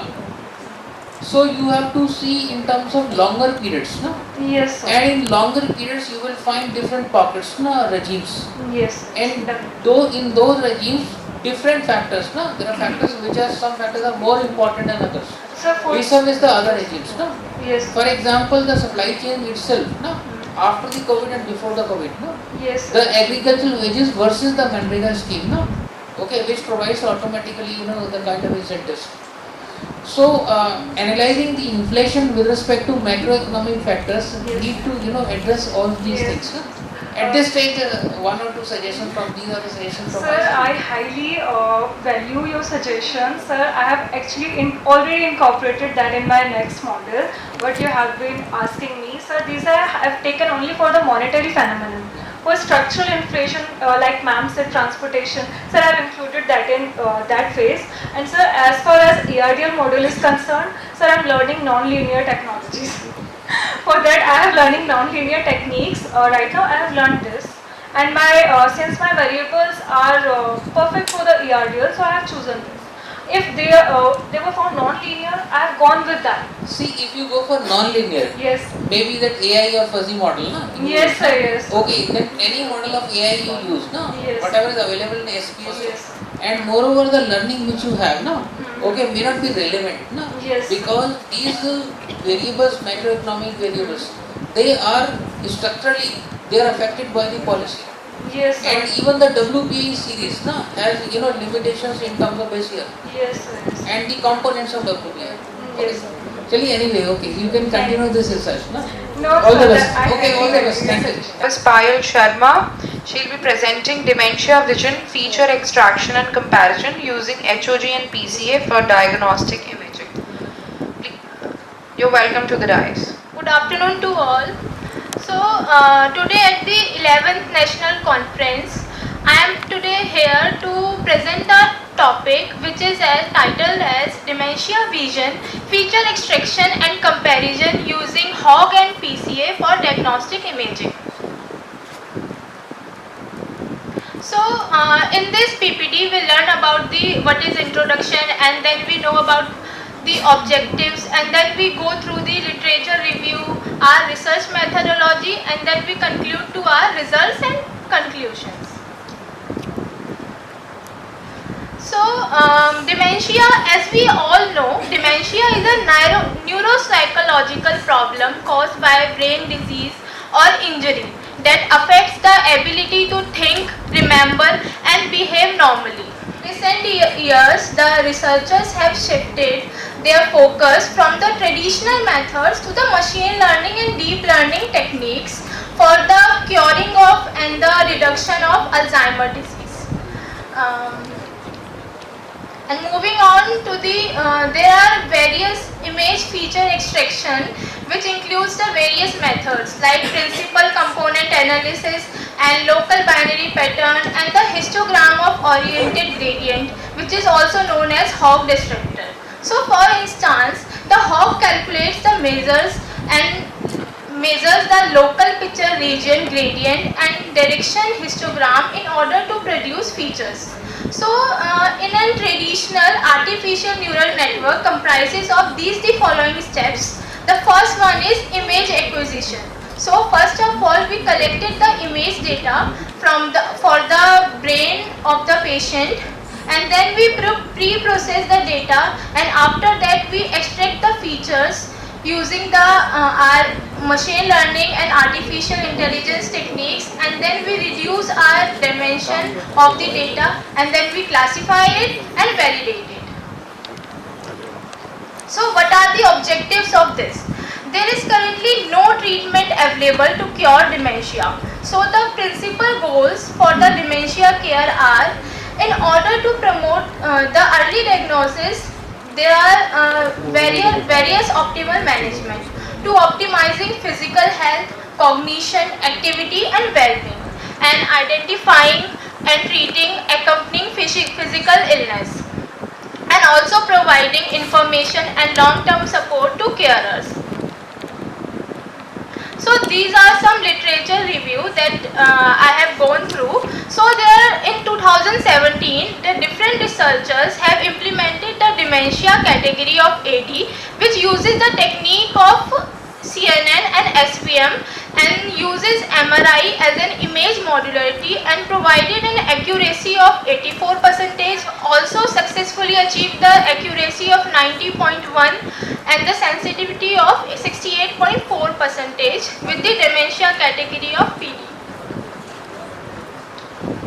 And also in coming years, the researchers have progressed in their study and uses the different techniques like CNN and ANN and provides our result.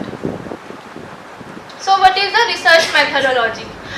In research methodology, the first of all we collect the data set. So I have collected the data set from the open access series of imaging studies, which is a freely accessible MRI data set available, and I have used in this study. So it consists of 416 sample images, which is aged from 18 to 96 years old.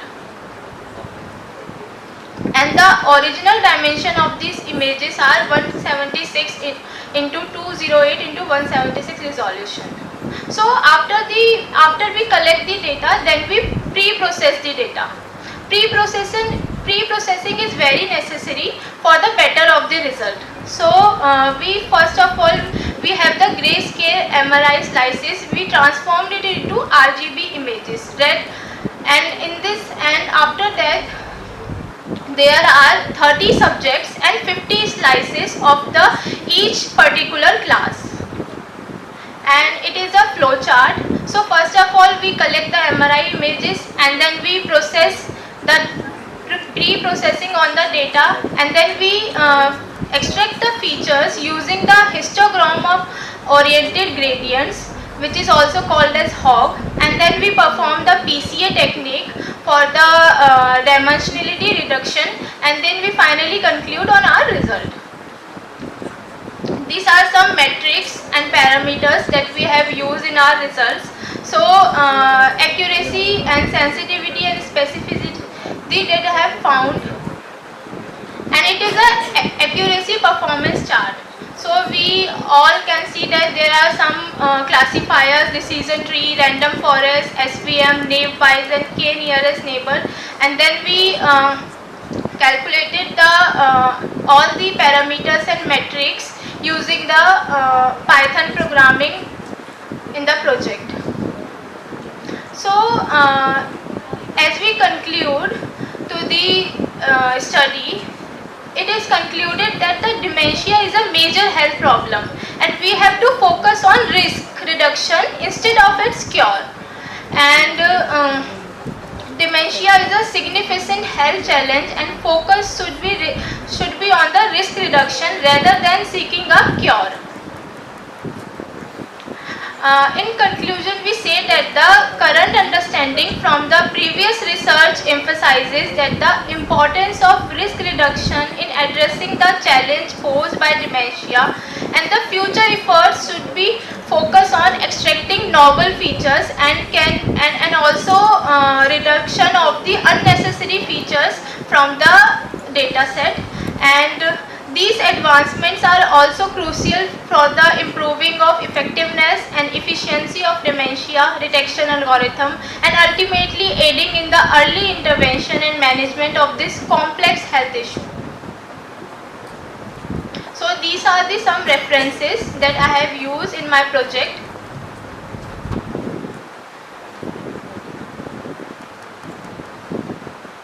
And thank you, ma'am. You have used various algorithms, no? For example, random forest, no? Yes, sir. And decision tree, no? Yes, sir. What is the logic of using only these algorithms, no? Sir, actually in decision tree, what we do that if there is new data is coming, for example, if we have to identify the picture of dog and cat, then first of all we put the data into our classifier. Suppose in a decision tree, what we do, we put the picture of dog, and then it conclude the gradient and object gradient magnitude of the image, and then store it on our data set. and then if the next time image of dog is coming, then it identify all the characters and features from the previous data set to the new image, and then it combine it to a new group that this image is classified from the dog class. So it group to that class, and if there is new data is coming, then it is perform the. So it is recurrent type. Yes, sir. Okay, and this is what you want to say, na? Yes. Now, can you assemble these algorithms? To build up a new algorithm for? Yes, sir. We can. Yes, sir. We can do later in our study. Thank you. I want to add one thing. I could not find any concrete implication of your study from your findings. You have concluded that you could draw some images, but you could not explain it. What is the implication of your study? Can you please explain that? Yes, ma'am. Ma'am, actually, after this study, we can conclude that we have to reduce our unnecessary data features from the image, and also focus on the characteristics of the features in a very explicit way, so that we can identify our data more perfectly in an organized way. Thank you. Ms. Mansi Chadda, who is going to present on cognitive biases impact on investors' investment decision of retail mutual fund investors. She is a research scholar of Linnaeus University. Good afternoon, everyone, and thank you BCSPS team for this opportunity. I'm going to present on a topic that is cognitive biases impact on investor investment decision of retail mutual fund investors. So basically, cognitive bias is a systematic error.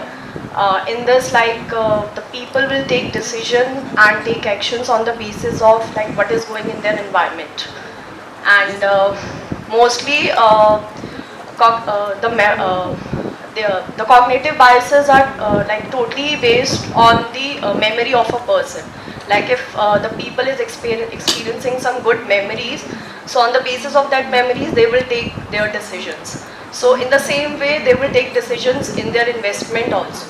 And cognitive biases considers mostly emotions of the person and the social pressure and the peer pressure, which also are part of a cognitive biases. So my study is totally based on retail mutual fund investors, and on the basis of that I make objectives that first to examine the relationship, that is there any relationship between cognitive biases or the investment decision, and second what is on the cognitive biases I have studied 4 very objectives. So herding is basically people is totally follow the group. They are not taking their independent decisions. They just imitate the group very easily. Mansi, sorry to interrupt you. You can just move to the research problem and the analysis. No? Okay. Okay.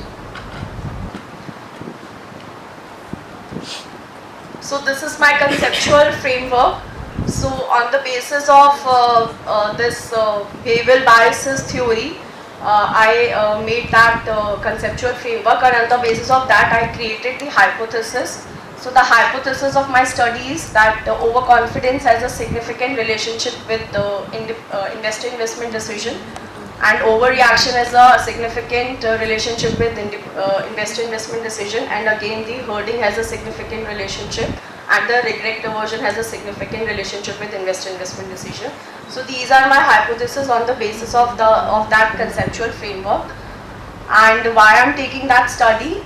Because in behavioral finances, mostly the study is covered in North America and European countries, but in India there is a scope of study, and due to rise in income, investors are mostly invested in financial markets, and due to higher education and financial literacy, people are more interested, especially the youth investors are more interested to invest in different markets. So that's why I'm taking that study for my research.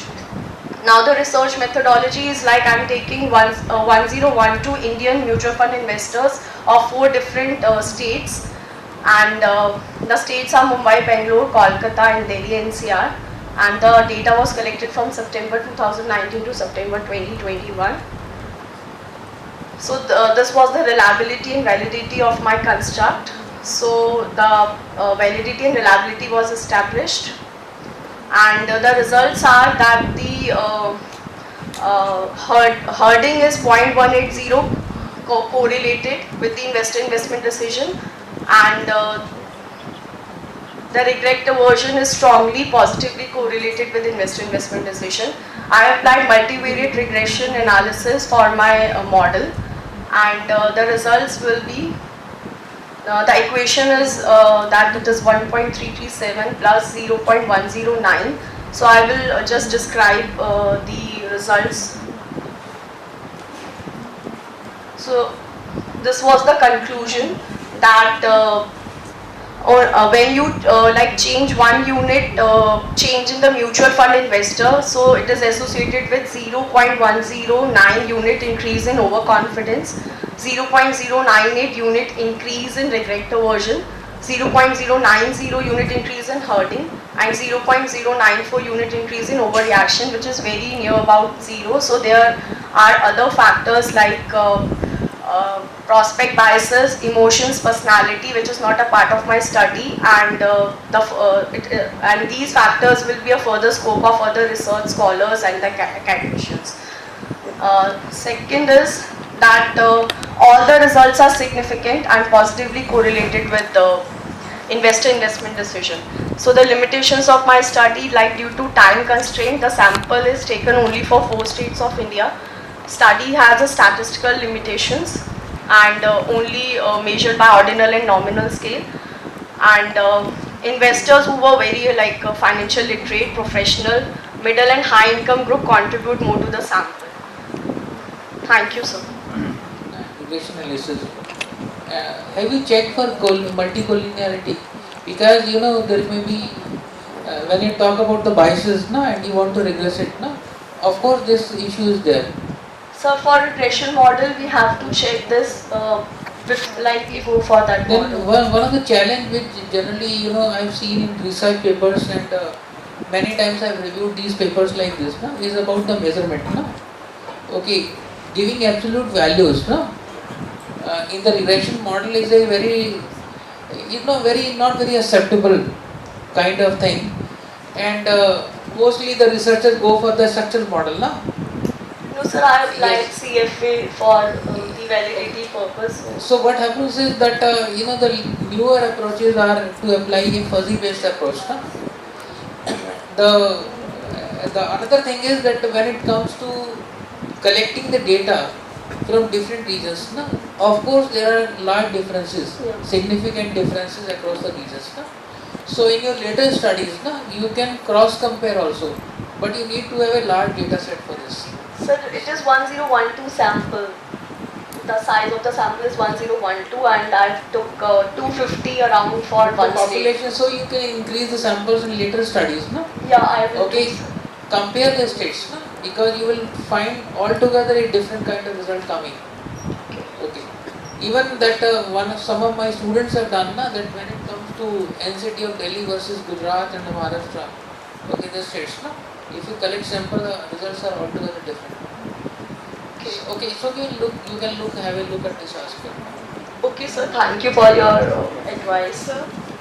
Which developed like already developed scales. Actually, I was also looking for a few scales for investment decision making. So I would like to know if you have used any.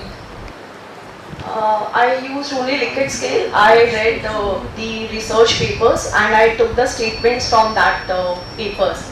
Okay. So another thing is, can we go back to the reliability slide?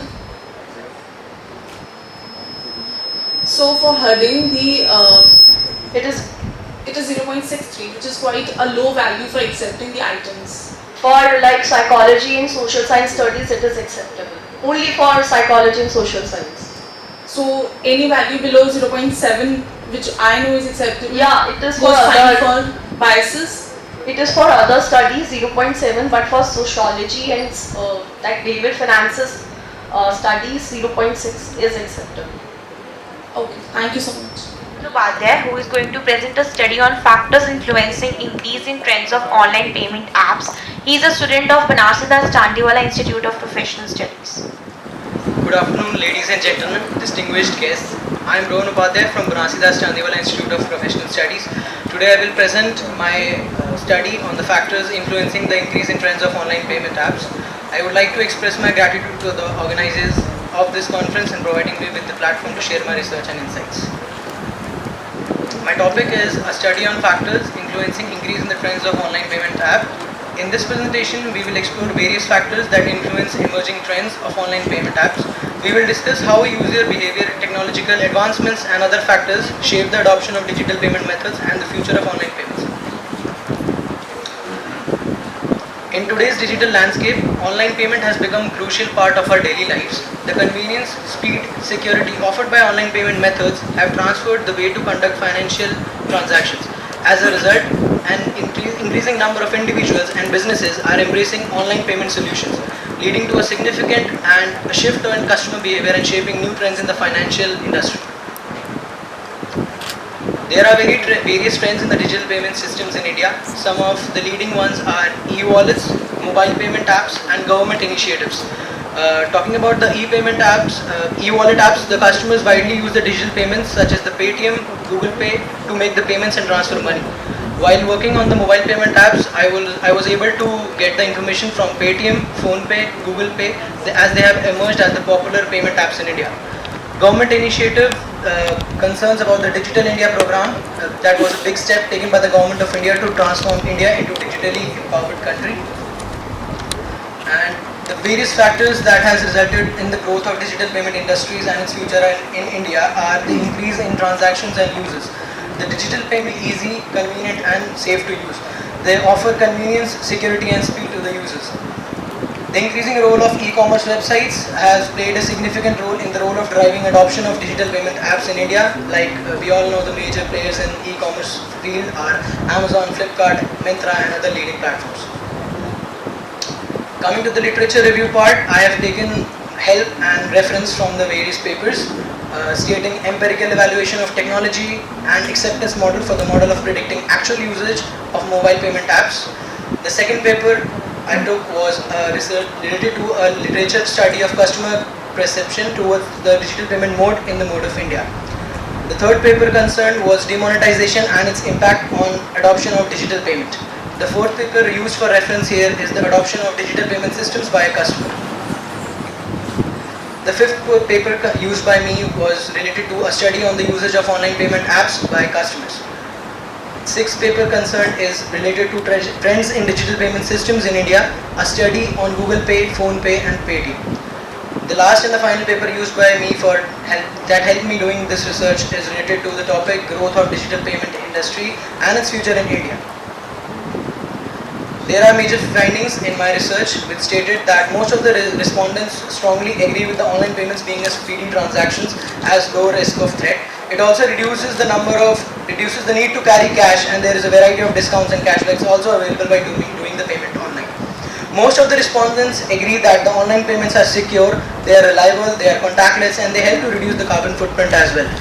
Online payment modes are easily available. They help us doing payments of utility bills, help to improve the supply relationship as it is integrated with the bank accounts and they are without issues. The fourth finding was that most of the respondents are dicey. They do not have a specific agreement or a disagreement related to a particular topic. While online payment is convenient to use or not, it is offering low transaction cost or not, it helps to keep a track of payments or refunds or not. So the respondents are quite dicey and they do not have a fixed or confirmed decision about that. The study does not have a perfect answer of online payment systems being better than traditional payment systems. Most of the respondents disagree that online payment is easy to manage, set up or offer a better customer experience. Also, the respondents disagree that there are a variety of payment choices in the choices in online payment. Talking about the conclusion, I would like to conclude that the adoption of online payment apps is growing rapidly and the users value convenience, speed and security. To promote cashless transactions, businesses should focus on providing user-friendly interfaces and seamless payment experiences. Users should be incentivized through discounts, cashback schemes to make the transition to digital payments. Governments should invest in the reach of technology and the internet for the growth of digital payments.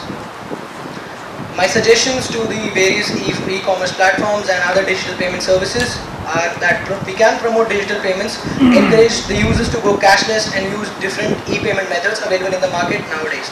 We can promote this by giving discounts and cashback to the customers. Improving the internet and technology. Instead of imposing additional charges, the government should find ways to improve the digital payment app. The internet cost is already very less in India as compared to the other countries, but the government should also work in improving the internet and the internet infrastructure of the country. The third suggestion would be to explore emerging trends. Exploring the potential of emerging trends and innovations like blockchain-based solutions, cryptocurrencies and online payments, and the assesses to potential impact and adoption of the usage of online payment systems in future is also a very good option. Thank you for being a patient audience. That's all. Your methodology to conclude. Yeah, I believe that digital payments services are No, the best. methodology you used. Did you conduct any survey? Yeah, I used But you are not mentioned here, yeah. Yeah, I used questionnaire. I used sample space of around 125 people. The audience was basically my friends, my colleagues, and all the people who use digital payment services in their daily routine.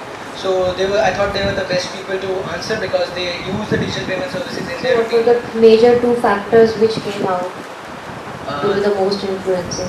Yeah, so the major factor that I will just rate it number one was related to the convenience, because carrying cash all the way around and complete day in pocket would be a very problematic situation for many people, and switching to digital payment apps and the mobile wallets could be easy solution and a revolutionary idea for them, because cash is also not safe to carry in pockets nowadays. So digital payment wallets are safe, they are secure, they are reliable, so people can definitely switch to them.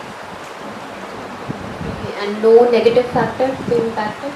Yeah, I have mentioned in Did you study that or not? Yeah, so the negative factors were quite a lot. Nowadays, whenever we just try to register ourselves on any payment apps, take an example of Paytm or PhonePe, we are supposed to enter multiple details like the credit card details, the debit card details, the CVV, the OTP, the PAN card. So the registration process in a digital payment service is quite a difficult task for the people. They face a lot of difficulties, whether it's the network issue, whether it's the operator issue. They feel the inconvenience while registering on an app. So that is a major downside of digital payment apps. The second downside and the second negative point of digital payment would be the lack of internet connectivity in all parts of India. There are still many parts in India, the rural areas, where the internet connectivity is not that much good. The transaction might get stuck in between, the money must have got deducted from the account holders but not credited to the beneficiary. So it is also another big problem that people have faced right now. I have Dr. Radhika Thapar, Associate Professor RDIS, and Sanya Marva, Assistant Professor RDIS. They will be giving presentation on mobile payment security in fintech environment and exploratory analysis.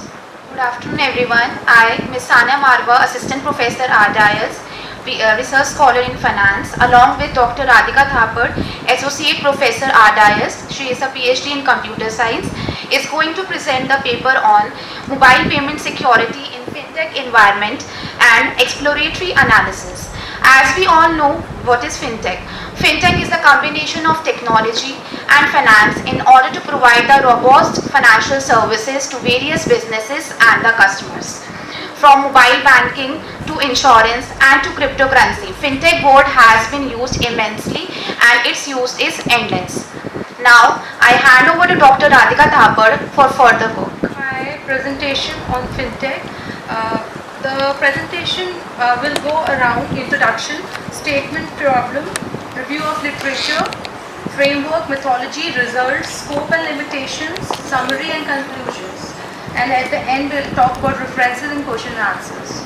So, Ms. Sanya has already introduced you about fintech, and I trust most of you are so this is all about fintech. As ma'am has asked me to move on, so I am moving it on. This is the framework on the various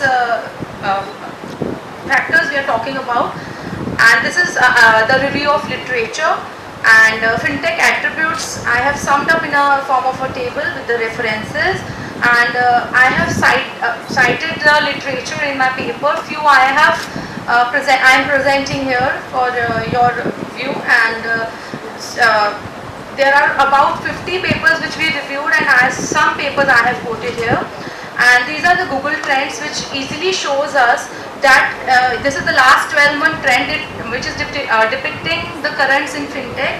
We can easily see that nowadays we can see that there is more security concern when we talk about fintech technologies, and here we can see that people are moving from cash payments to online payments. Means people are already adopting online payments, but still they have a concern which is a very big concern, that is about the security. And this is I have summed up the literature. The total papers are studied from the last 6 years, 17 to 2023. That 30 papers I have used in LR. We have studied more than 50 papers, I already told, and the papers have been fetched from Scopus and Web Science, and this is the distribution as such. And the article was searched with the query fintech and adoption and security. And this is the word cloud, which is based on literature review using R software, which actually states the major bolded words which are actually used in our objective. So, benefits of fintech I have summed up. This is our author's elaboration. We have made this from our literature. There are many benefits of fintech. Because of the paucity of time, I am moving to the research methodology, and there are many challenges. Major challenge which we have seen is financial illiteracy and security, which gives rise to many other factors. So in our case, the independent variables are perceived usefulness, perceived ease of use, and user design interface, perceived cybersecurity, and organization trust. This is a theoretical model, which this is a elaboration of a research model by Stewart and Gerson that he gave in 2018. The model originally comprises of 5 dimensions. Based on the model, we have postulated a different conceptualization of both data security as perceived cybersecurity. I have marked them in a red color, and customer trust as a trust in technology. Therefore, converging a trust to organizations. We also did not take into the consideration fintech promotion, which was in his model. We have not considered it. The main objective of the research is to investigate the information security and consumer trust challenges within the fintech ecosystem by empirically testing the customer's perceptions on the variables that are likely to affect technology adoption, to determine whether perceived cyber security and organizational trust are part of the antecedents modeling customers' technology acceptance in fintech payment solutions. So this is the research methodology. Total number of responses were 149. This research took place only for 3 months, so respondents were 149. And after cleaning the results, we considered 129 responses, and the area of study was Delhi NCR.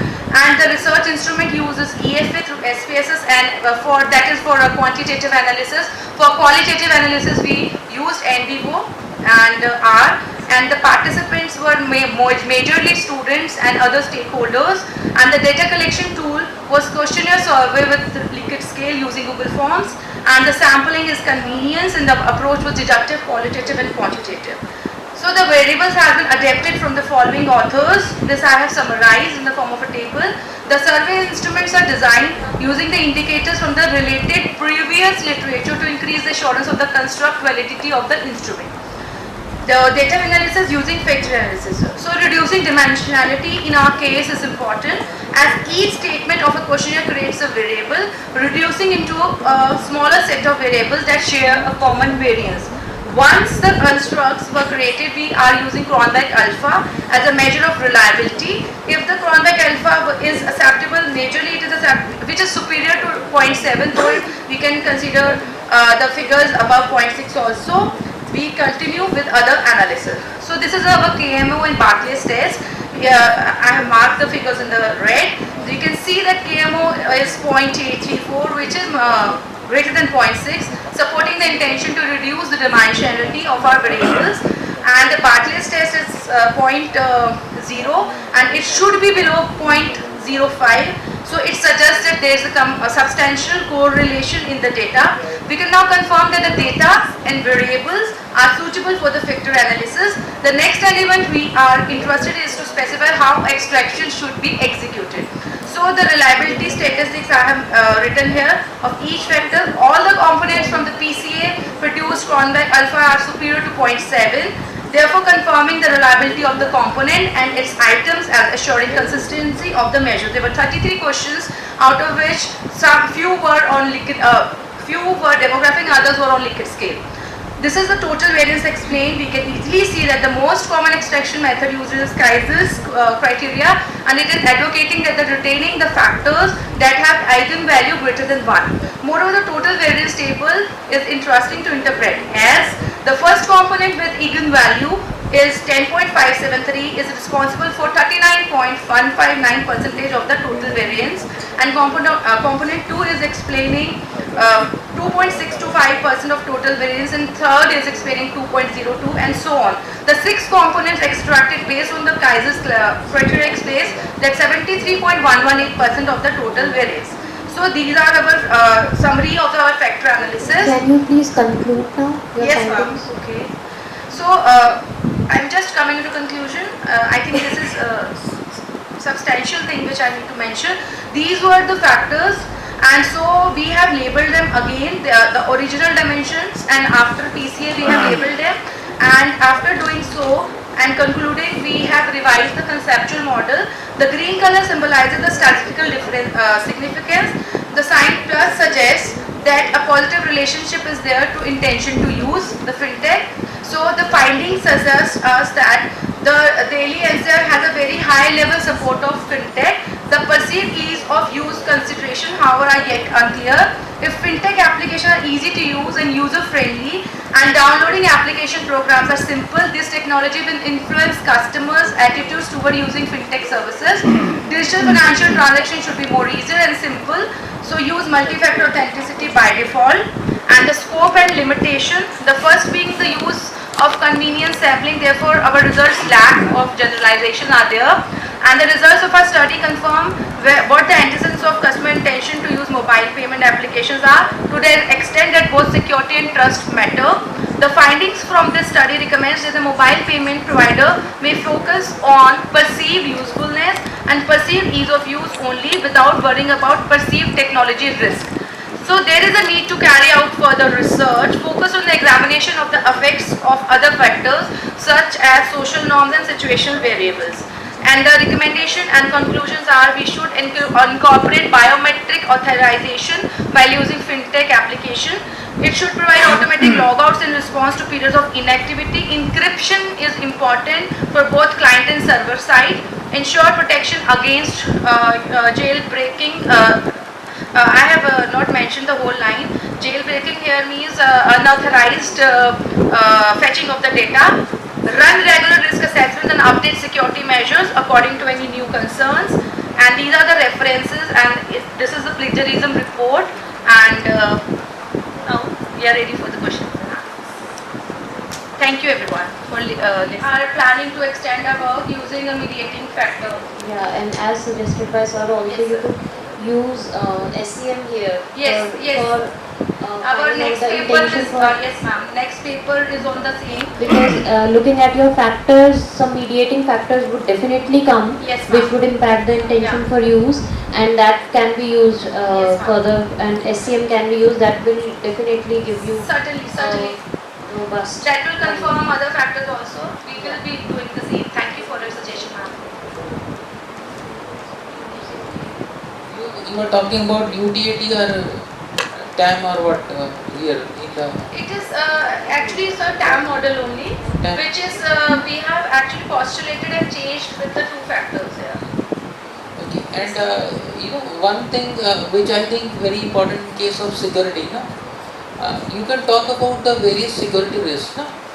Okay, and if you are collecting the primary data, you can talk about those, for example, DDoS or some other malware or some other, there are a lot of cyber risk, no? Yes, sir. Okay, so you can ask the questions from the respondents about this, no? Yes. In a different simplified form, not using the standard language of the computer science, no?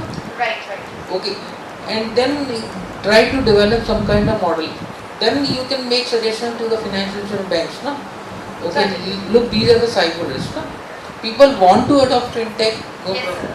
People are adopting in terms of mobile payments. We are the top now. Yes, sir. So because of convenience, people are adopting only because of convenience, and they forgot about the security. Like students sitting here, we sometimes forgot about the security concerns, but we can come in the trap of hackers or some you can say intruders who are looking at us, and they can actually attack us at any time because we are looking for the convenience only. Increase your sample size also. Yes. Because this is too small for Yes, concluding this type of research. Actually, ma'am, this is our limitation. I'm mentioning my limitations actually. Thank you to both of you. All the best. And our technical session chair, Dr. P.K. Gupta, has to join some urgent meeting. He has some professional commitment, so he'll be leaving us for the moment. I request our HOD, Dr. Samsher sir, to kindly felicitate our technical session chair, and I also request sir to kindly join us in the dais for the further process.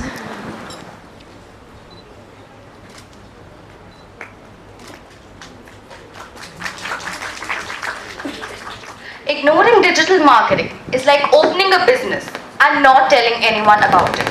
A very good afternoon to one and all present here. Today, I am here to present a research paper authored by Ms. Sushma Malik, Dr. Anamika Rana and Dr. Prashant Kumar. Since Dr. Prashant Kumar was occupied due to some prior commitments, I am here to present his research paper on his behalf. So my presentation broadly includes the following 4 topics. First, a little brief about what digital marketing is all about. Secondly, the 6 most popular kinds of digital marketing strategies that companies have incorporated. Thirdly, some pros and cons associated with digital marketing, which marketers need to know before investing in it. And lastly, some real-world examples about companies and huge brands who have actually incorporated digital marketing into their marketing strategies. Firstly, let's reflect upon what digital marketing actually is. So as the name suggests, digital marketing is nothing but the process of using digital technologies and digital mediums to promote and advertise products and services. It can be done through a number of various online platforms such as internet, mobile engines, email, display advertising, amongst others. Digital marketing is most commonly used to describe advertising campaigns that run on a computer, phone, tablet or other electronic devices. Ma'am, actually the research paper has used the secondary method of research.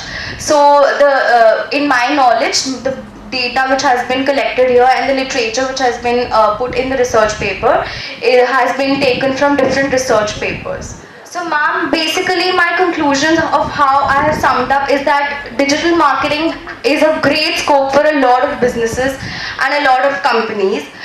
It can actually boost a lot of businesses ranging from small to large businesses. Other than that, the digital marketing has a number of advancement and improvements in its strategies. So it is very important for the marketers to know the influence that digital marketing can have on the customers.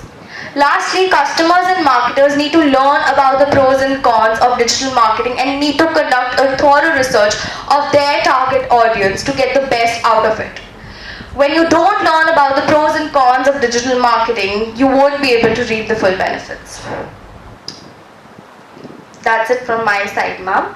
And I'm ready to entertain any questions that the audience has. So sir, I think one of the most important interventions that has been done by the government, as someone before me talked about, was digital payments. digital payments have become a huge part of our lifestyle now. We don't really carry any cash. Most of the people of my age do not carry cash with themselves and use digital payments for making payments for their day-to-day lives. And I think it has really restructured the payment scenario, the payment scenario in India. Other than that, why businesses have incorporated digital marketing, I feel that digital marketing has a huge impact on customers. Today we all are active on some or the other digital marketing platform or any social media platform. That is where we actually consume content each and every day. So I think marketers have started to realize that the impact that digital marketing can have on its customers and their target audience, and it helps a lot of businesses to actually find their target audience and structure their products around that. My suggestion to you is please add on some empirical study into this so that you can substantiate your findings. Sure, ma'am. I'll definitely convey that to sir. Thank you so much. Our next presenter is Hemwati Nandan. She will be presenting on the topic preparedness and mitigation measures for earthquakes in Delhi region and overview. She is a research scholar of GD Goenka University. Good afternoon. The topic entitled Preparedness and Mitigation Measures for Earthquake in Delhi region and overview. Each sub-concept of disaster management. We started working on seismicity and preparedness of Delhi region during lockdown, when Delhi NCR was rocked by a series of 15 low to medium intensity earthquakes within a span of less than 2 months. That is 12th of April 2020 to 8th of June 2020. With objectives to analyze current seismic behavior of Delhi region, to examine the implementation of disaster preparedness and mitigation measures for earthquake in the region, and to develop process for adequate implementation of preparedness and mitigation measures. Delhi region falls under seismic zone 4, that is high damage risk zone of seismic zoning map of India. Seismic hazard of Delhi NCR is controlled broadly by two different tectonic regimes, namely Himalayan region and Delhi region. These are the tectonic units that control the earthquakes. The uppermost part is showing main central thrust, where Indian plate is under thrusting Eurasian plate, and this zone is responsible for the higher magnitude earthquakes. Main central earthquake and main boundary thrust, these are two Himalayan tectonic units that are going across the Himalaya. Now, local earthquakes, these lower part of the thrust faults are responsible for local regions boundary and makes Himalayan region vulnerable for large earthquake in future. An earthquake with magnitude over 8, this is very important. An earthquake with magnitude over 8 is due in central seismic gap. This is a block in the Himalayan region between 1905 Kangra earthquake and 1934 Bihar-Nepal earthquake. Both earthquakes were more than 8 magnitudes. This particular block has completed its seismic cycle and it can hit any time in near future. Can you please come to your research methodology and some important findings?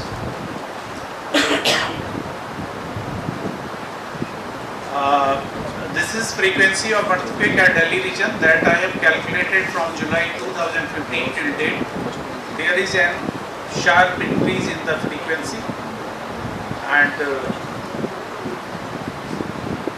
there are two schools of thought in this process. According to one school, whatever energy is being accumulated has been releasing in the form of small earthquakes, while other schools pronounce increasing frequency as a precursor of big earthquake. Now what will happen if big earthquake is there?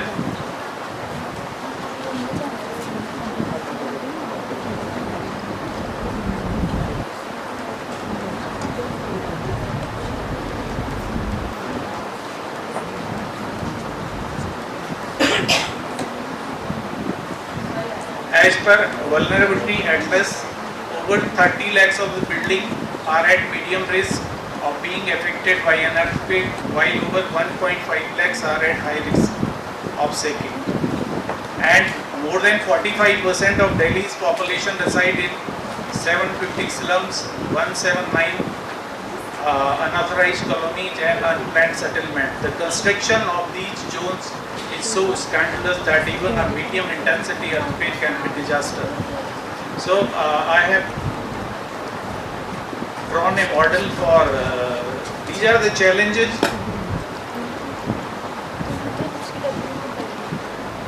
Mitigation measures are understated. Can you come to the model which you are speaking right now?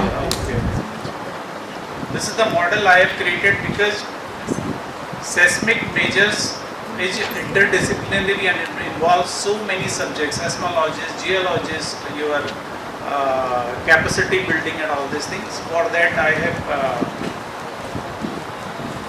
this is the CPU preparedness and mitigation process that will formulate the models, contribution from all stakeholders, multidisciplinary efforts, and there are sub-modules, earthquake hazard module, awareness and design evolution model, because it is the building, it is the only structure that kills the people.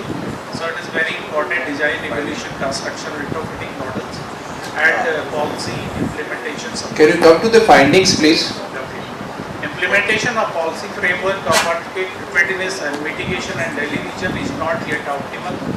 In view of past seismic history and current seismic activity in the region, it is high time for government decision maker, engineers and planners to make multidisciplinary effort including all components of seismic hazard evolution to handle the future disaster without waiting devastation by some greater. Can you come?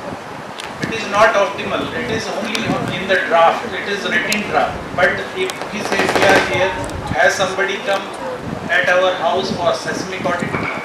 Nobody has. So, what is your suggestion? What I have created a model. model we have seen? So, what are your suggestion out of this? The next presenter we do have is Aman Mittal. He is the student of Banarsi Das Chandiwala Institute of Professional Studies. He will be presenting on consumer perception towards electric vehicles over conventional vehicles. Good afternoon to all. Myself Aman Mittal, student of BCIPS. Today I am here to present my recent research project which is on consumer perception towards electric vehicles over conventional vehicles. This is overview of my presentation. Start with introduction, objective, methodology, result, conclusion and recommendation. The automotive industry is witnessing a significant shift as the electric vehicle gain traction driven by technological advancement and increased environment awareness. Consumer now view EV as a viable alternative, rising fuel costs and government incentive for sustainable transportation. The main objective of this research is to assess consumer awareness and knowledge to determine the level of awareness among consumers regarding electric vehicles. Also, they evaluate the barriers to adoption, identify the barriers or challenges that hinder consumer adoption of electric vehicle, and also the predict future trends is objective of this research, predict and analyze the potential future trends in consumer perception toward electric vehicles. This study will use a cross-sectional research designed to collect data at a specific point in a time. Participants will be surveyed using a structured questionnaire to gather relevant information about the perception of EV and their adoption intentions. The sample design is non-probability sampling, and the sampling technique is used in this research is convenient sampling and snowball sampling. Sampling tool is a structured question. It is on Google questionnaire. It is a Google form. Sampling area and unit of study is Delhi NCR, and the sample size of the research is 100. This is the data, demographic data, which is shown the population is fall into the category of 25 or younger, and the gender demographic is 50-50 for this research, and the occupation for the research is mostly student, and then followed by employee and business. This is the key result of research. Approximately 60% believe EV offers greater convenience. Also 72% of the population believe EV is future. and 67% expresses concern regarding the resale value of EV. 65% believe limited comprehension in its adoption. In this, I use factor analysis as per static IBM, which show the KMO and Baldor test. KMO value of my research is 0.778, which show the usefulness of the factor analysis, and also the significance of Baldor test of less than 0.05 shows that the factor analysis is useful our data. These are the components which is extracted by the factor analysis. The first component is depend on perception and promotion. Factor forming component 1 focuses on the perception of electric vehicles in terms of image, beliefs and style, as well as the promotion and incentives provided by the government. The second component is limitation factor. Factor forming component 2 focuses on challenges affecting electric vehicle adoption. Advantage factor. Factor forming component 3 focuses on benefits of electric vehicles over traditional gas powered vehicles. The fourth component is concern factor. Factor forming component 4 focuses worries and concern related to electric vehicles. And the last component is efficiency factor. Factor forming component 5 focuses on enhanced efficiency of electric vehicles compared to traditional gas powered vehicles, encompassing both better acceleration performance as well as reduced maintenance requirements. In conclusion, in summary, this study reveals a significant shift in our younger generation attitude towards the sustainability evident in their increasing preference for electric vehicles over conventional cars. However, concerns about resale value and charging infrastructure exist for approximately 67% of respondents, while 71% perceive EV as impractical for long distance travel. Stylistic appeal and limited understanding of EV also influence the consumer perception. And in the last, policymakers and industry stakeholders can use these insights to address the concern, promote awareness and accelerate EV adoption for more sustainable future of transportation. Here are the recommendations. The first recommendation is increase awareness and education. Invest in comprehensive awareness campaigns and educational programs to address the lack of knowledge and misconceptions surrounding electric vehicles. Expand charging infrastructure. Focus on expanding the charging infrastructure network to alleviate concerns about limited charging options. And the last recommendation is support resale value. Work towards establishing mechanisms that promote favorable resale values for electric vehicles. This can be achieved through initiatives such as standardizing battery warranties, ensuring proper maintenance and educating the secondary market about the long-term value of EV. Thank you. This is all from my side. What I could comprehend from the factors which you have taken. Yes, So please change your topic of the research to consumer adoption. You have said consumer perception in your topic, but basically you are talking about, because see, perception is before the vehicle has come into the market, you could study about the perception. Now the stage is at adoption stage. How much people are adopting this product. So that would be better, it would be adoption. Second thing you have in your sample size, mostly there were students. So I would suggest that expand your sample size, and apart from students, the end users also, the end buyers also, you should focus on them also. And in your one of the suggestions you have concluded, to expand the charging infrastructure. But I could not find it in the factors or the components which you have extracted from factor analysis. It includes in the limitation factor, which composes on the factor. Yeah, so that should be included, because that is one of the major factors. You could define them properly and include this charging infrastructure into that, because this is one of the major factor. Plus you could see the environmental, because as this conference is also about sustainability, so you can add that component also into this. For sure.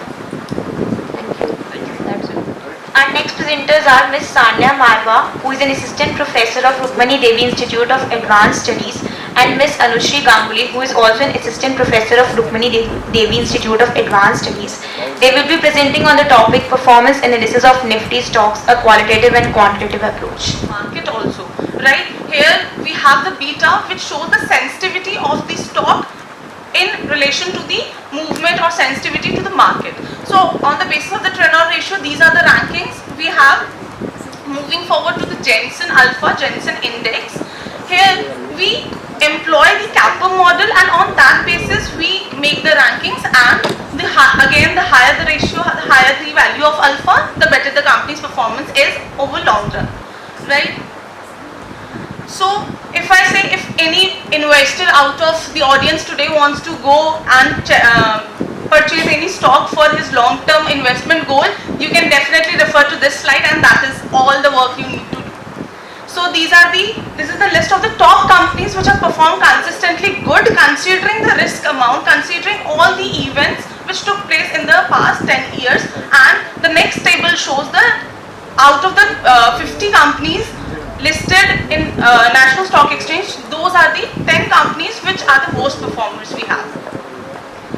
So we can say, concluding all this, I can say that when we talk about the trends, we barely consider the factor of risk.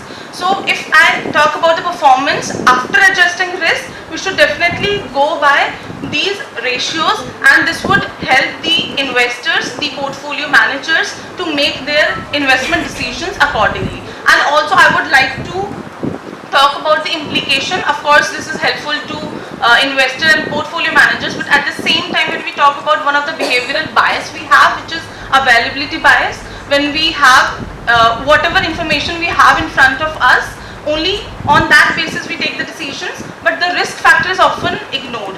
So considering this, we can refer to this work and make our investment decision. That is all. I hope this helps to all to make our future investment decisions also. Thank you so much. Any questions, ma'am, sir? I just want to ask you that what the methods which you have used, basically you want to study the risk adjustments. Yes. Why have you used those only for qualitative research, as you have mentioned in your topic also, especially? So why these only? Ma'am, we have employed the qualitative approach to identify what are the factors which are not here. We have employed the qualitative approach, and we have tried to identify what are the possible areas where work has not been done and what are the research gap exist in the area.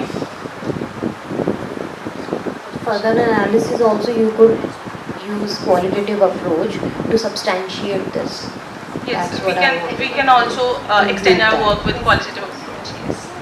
The data we have is actually too huge to be studied by an investor. So through these ratios, we are trying to measure the performance on the basis of market sensitivity also. So one factor, when very prominent, since we always talk about the risk, very basic risk return trade-off problem every investor faces. So risk is definitely one parameter, and dividend is another parameter, and all other parameters can also be considered along with. Thank you very much. Next presenter would be Muskan, Dr. Shushma Bahuguna. The paper will be presented by Muskan Tyagi on voice-based email system, a solution to digital communication for individuals with visual impairments. Good afternoon everyone. I am Muskan Tyagi, a student of BCIIT. Today I am here to present a paper on voice-based email system, a solution to digital communication for individuals with visual impairments. I did this project under the guidance of Dr. Shushma Bahuguna ma'am. As we all know that with the fast-growing technology, the communication has grown to the next level. Email is one of the most used forms of communication for exchange of crucial information and is used worldwide. The number of email users is set to hit up to 4.37 billion in 2023, which is a significant increase of 2.7% from the previous year. It is also estimated that the number of email users will go up to 4.73 billion by 2026. So, this makes the email the most utilized form of correspondence. But the existing email system is useless for visually impaired people, as they face many significant challenges in accessing and availing the email functionalities. So, the system we have developed uses voice commands for making the email functionalities easy for visually impaired people. So the main objective of our system is to provide a seamless and accessible email experience for the visually impaired people.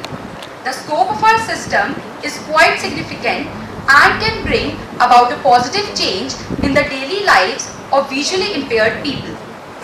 So, the main features provided by our system are the user can send an email, search an email, view new mails and search and send mails. So, the Muskan requests you to kindly come on the research problem. So, for the solution of the existing problem, we have developed a voice-based email system that works totally on voice and eliminates the use of keyboard. So these are some of the modules of our system. The user has to first log in through voice commands. Then the user can avail the email functionalities that are send email, read mails, search mail in inbox and send box, and view new mails. This is the description of the different functionalities provided by our system and how the user can use it. Every functionality is totally voice based, eliminating the use of keyboard completely and making the accessibility and availability of email functionalities very easily for visually impaired people.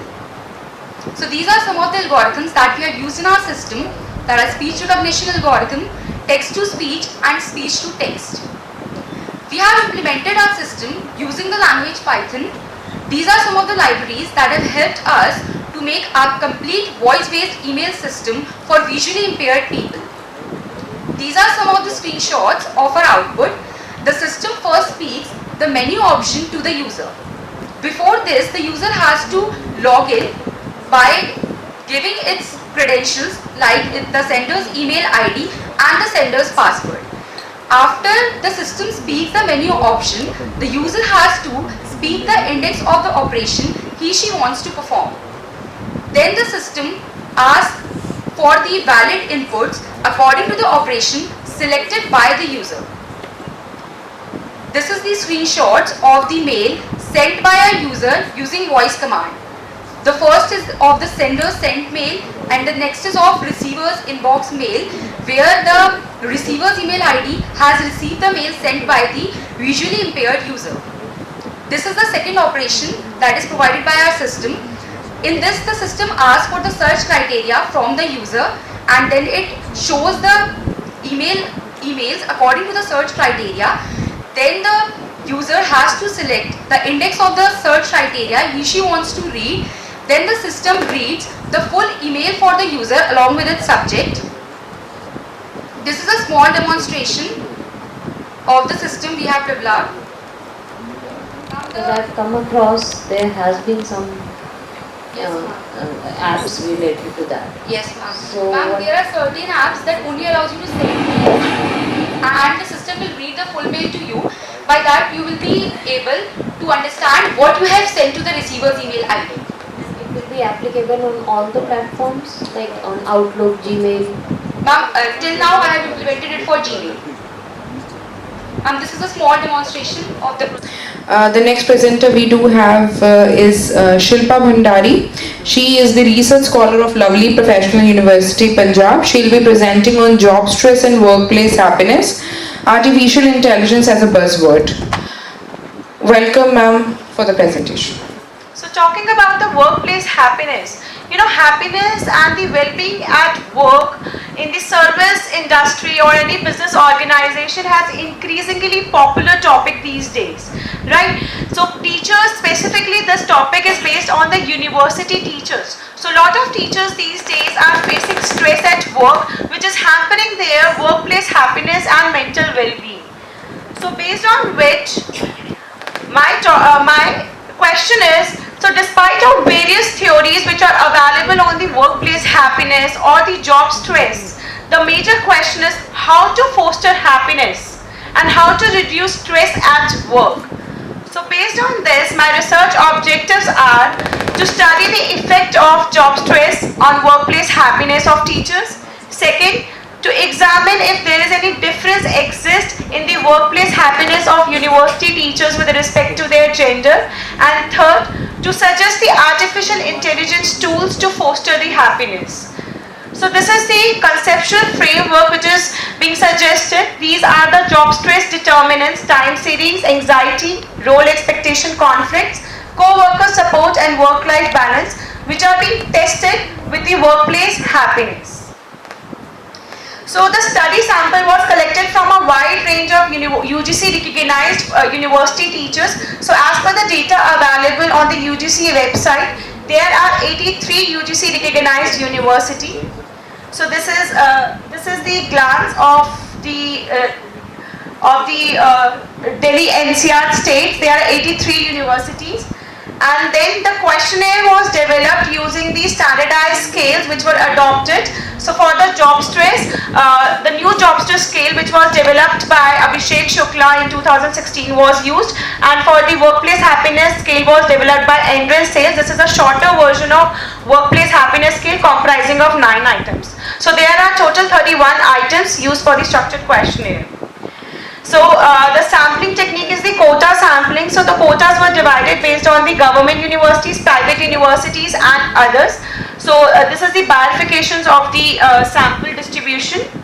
So data analysis, the following steps are being followed through the data analysis. Number 1 is the descriptive analysis, then the reliability, EFA, demographic analysis, regression, and lastly the t-test has been done. So based on the descriptive, it has been shown that there are no missing frequencies available and the data is normally distributed, having the skewness values and the kurtosis value in range. So that is why it is being said that the EFA can be applied. The reliability has been tested, which shows the Cronbach alpha of 0.861, which shows that there is the correlation which exists. Next, the KMOs and the Bartlett test has been done, which shows that the KMO value over 0.5 and the significance level for the Bartlett test below 0 suggests there is a substantial correlation in the data. So this is the Scree plot which shows the eigenvalues on the y-axis and the number of factors on the x-axis. So as per the test, as per the total variance, it shows that there are the 6 factors which shows to be significant for this study. Next, this is the commonalities. So based on this commonalities table, the values which are less than 0.7 are shown to be insignificant for the study. So out of 31, there are basically 8 items which is proven to be less than 0.7 are being not used in this study. So this is the rotated component matrix showing the significant values and the significant items which are used in this study for the further measurements. So based on next, this is the demographic representation based on the gender, based on the designations and the experience. Next, this is being shown as the effect of the job stress on workplace happiness. So talking about the time series, anxiety, role expectation, co-worker support and work-life balance, out of which the anxiety and role expectation conflict shows the negative effect on the workplace happiness. The teachers who are having the higher score on the anxiety and having the role expectation conflict tend to be less happier at the work, and the teachers who are able to manage the time, who are able to get the co-worker support and who are able to get the high score on work-life balance tends to be more happy at the workplace. So the results are more significant and similar to the study which was conducted by Vivek Sharma also in 2018, and it is also similar to the results of a few research papers which were done in the past. So this is the t-test to check the difference in the workplace happiness of the university teachers, which shows that yes, there exists a significant difference in the workplace happiness of university teachers. Lastly, after the measurements, I have suggested a few artificial intelligence tools. So artificial intelligence nowadays, again, it's an interestingly popular topic which is there in the picture, and nowadays lots of business organizations and service organizations, they are coming in with the artificial tools to understand the job stress, to identify if there is any job stress, any kind of a stress which is there among the employees or not. Say for example, Miso is one of the artificial intelligence tools which checks and analyzes the mood of the employees by identifying or capturing their gestures and the facial expressions. So such tools, chatbots, such tools can be be used in the academia also, which has not been introduced yet as per the past studies. So such artificial Shilpa, intelligence I think tools you can- need to conclude in 1 minute. You don't have time. So these are the artificial tools. Lastly, future implications, I would suggest that these results will help the management and the policy decisions maker to to make decisions related to how to reduce the stress and fosters happiness at workplace using the artificial intelligence tools. Talking about the limitations of the study, I have just used the Delhi NCR as a location. So this can be used in the other regions of India too. And the mediating and the moderating factors can also be incorporated, say for example personality types, which can moderate or mediate the relationship between the job stress and workplace happiness. So thank you, was from my side. Questions? Shilpa, I have looked at your topic, that is job stress and workplace happiness, and artificial intelligence as a buzzword you are saying. But have you, because I've just seen that you have included artificial intelligence, have you studied an impact of artificial intelligence tools which are being used? I have just suggested a few tools which are as of now are used in the business organization but not yet introduced in the academia. So I think you should study that too. Yes. Plus in your topic you should include academia, because all of your sample sizes from academia. Yes ma'am, it is from the UGC recognized universities. Yeah, so, but that is not mentioned in your topic.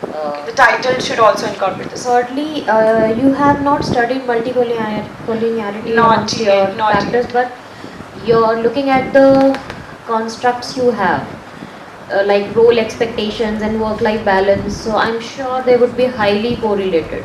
Okay. So please look at that side also, Sure. because that plays an important role to study in these type of factors the multicollinearity impact, because without that your implications or your findings would not be that much authenticated. Sure. So just go for that. Done. And also you have not named the factors on the basis of factor analysis. You have just said factor 1, 2, 3, 4. So which factors? The result of the factor analysis which you have shown, there are certain factors, but these factors have to be named. Sir, in this slide you're talking with the regression? Go back. One more. This one. Yeah. Coming next. This one. These are the factors which you have extracted, but you are not named these factors. What are these factors? Okay. So that I have just given the abbreviation to the time series: anxiety, role expectations for worker, and work-life balance. No, that you have given earlier or after the factor analysis? After the factor analysis, sir. So I have already given in the conceptual framework that these are the determinants of the job stress, and then I have used in the EFA. The next presenter is Anjali Chavda, Reintegrating Women Post-Maternity, Strategies for Successful Returnship in Organization. She is Assistant Professor, Greater Noida Institute of Technology. Reintegrating Women Post-Maternity, Strategies for Successful Returnship in Organization. And I have used secondary data which is collected from various articles and websites and some journals, and here multiple approaches have been adopted by me. Basically, maternity leave is a fundamental right, but I have seen that various females, mainly females, are facing problem while they are working in private sector. Actually, there are provisions have been provided by government, but they are actually not adopted by private institutes. They basically give leaves, but they are not the paid leaves. So after returning from maternity leave, they faces many challenges, as well as in the work-life balances, career progressions, and overall well-being. They feel stressed, and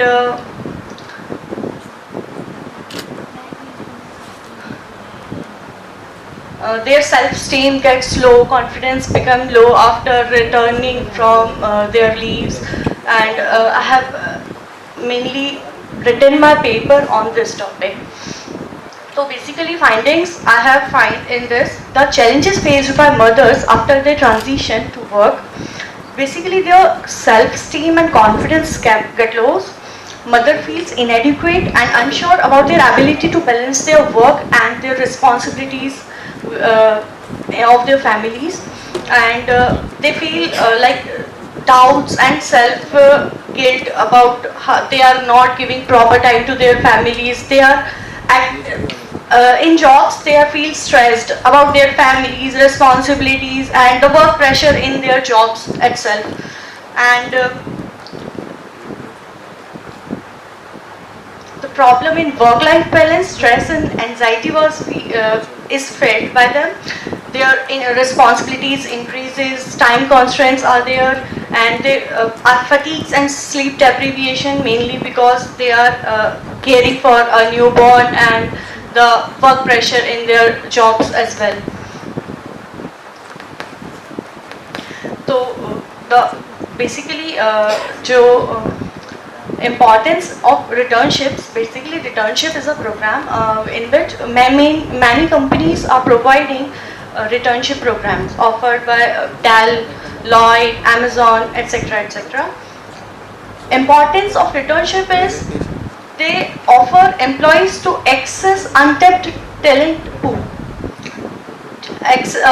They can reduce gender gaps. Basically your own skills has been seen, not the gap you have taken in previous times. And that rebuilds confidence and skills. Their transition become very smooth, and there are innovation and creativity by these returnship programs. That's it. The female after maternity comebacks and joining the organization. Returnship programs should be implemented compulsorily after a gap of time. And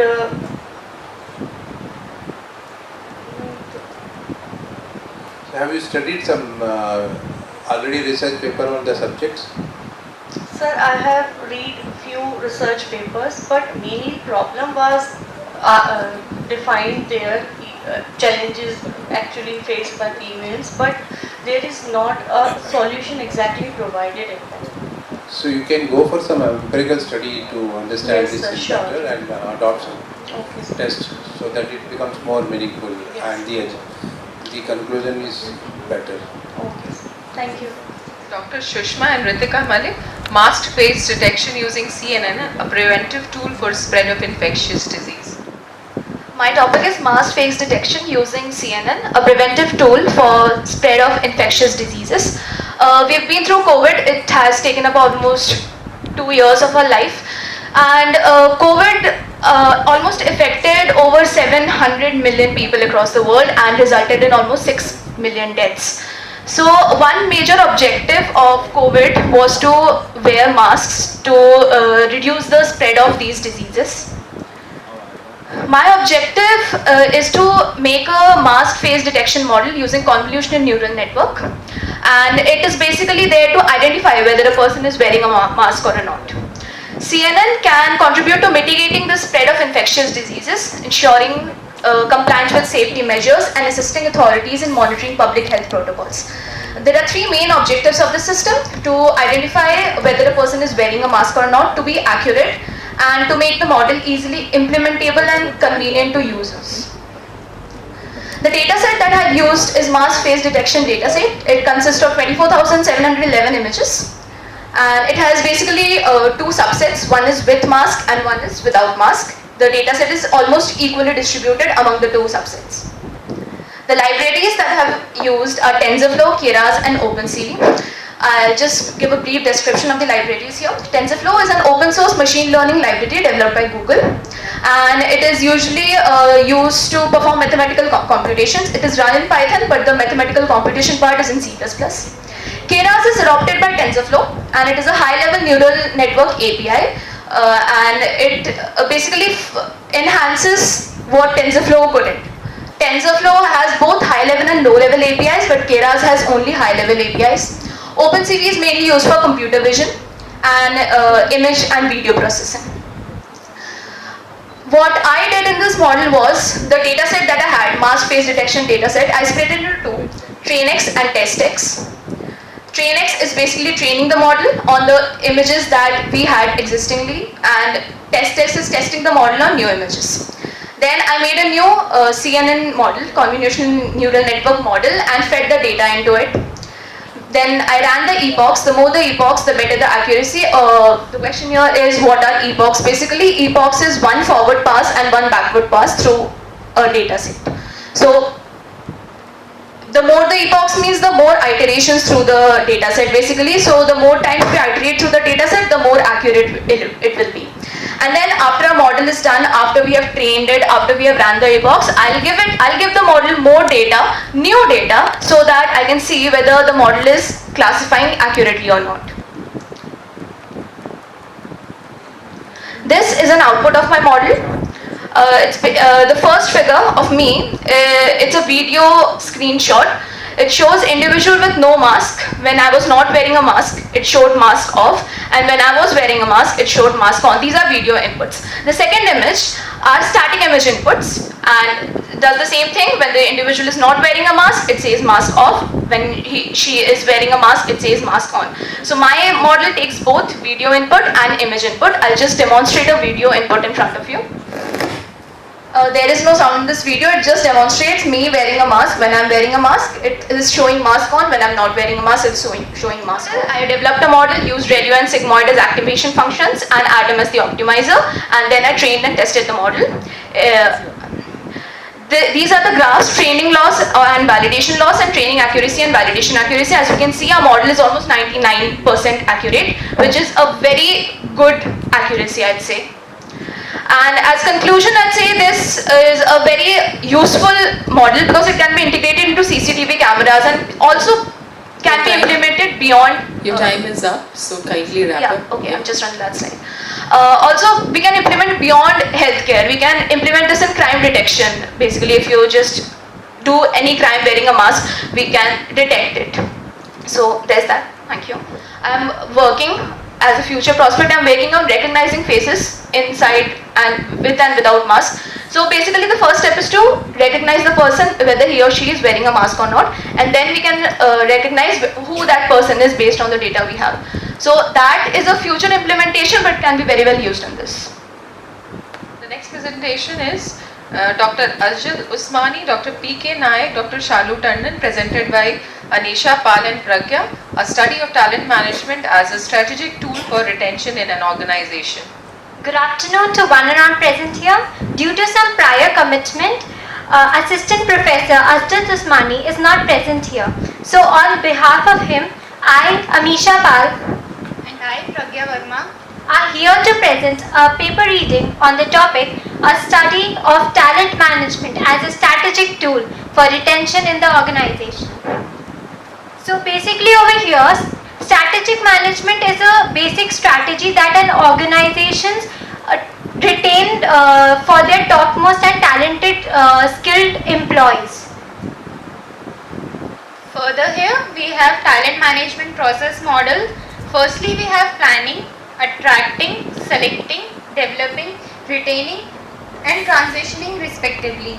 All these models helps the management to work efficiently and effectively towards their goals. So there are basically benefits of the talent management for the employees, that they help in the positive Please environment. come to your research problem. Please come to the research methodology. Basically over here there is importance of strategic. Here they obviously make available to achieve the goals over here, usually which are limited, and they helps in setting up of goals and determination of action that they need to achieve. After all this study, it can be concluded that the talent management acts as a very important tool in the effective and efficient management of the organization. It helps the organization to maintain its high performance and improve results in the highly changing, fluctuating and the competitive market.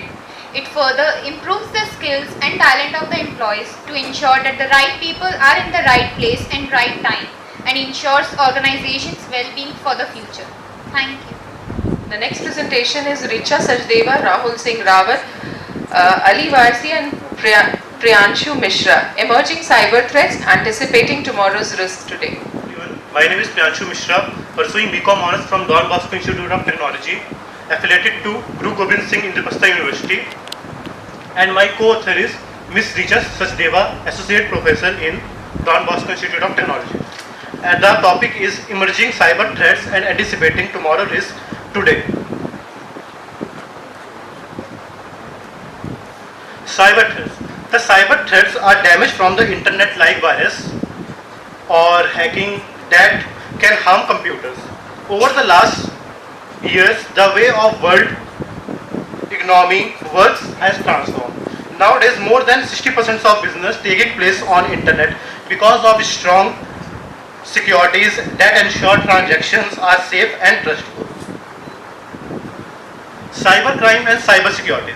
The cyber crimes is a crime that take place in digital spheres and involves criminals using technologies in internet, and cybersecurities are the securities used to protect from the cyber crimes.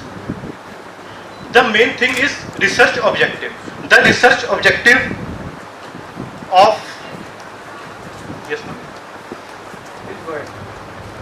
research objective to recognize and categorize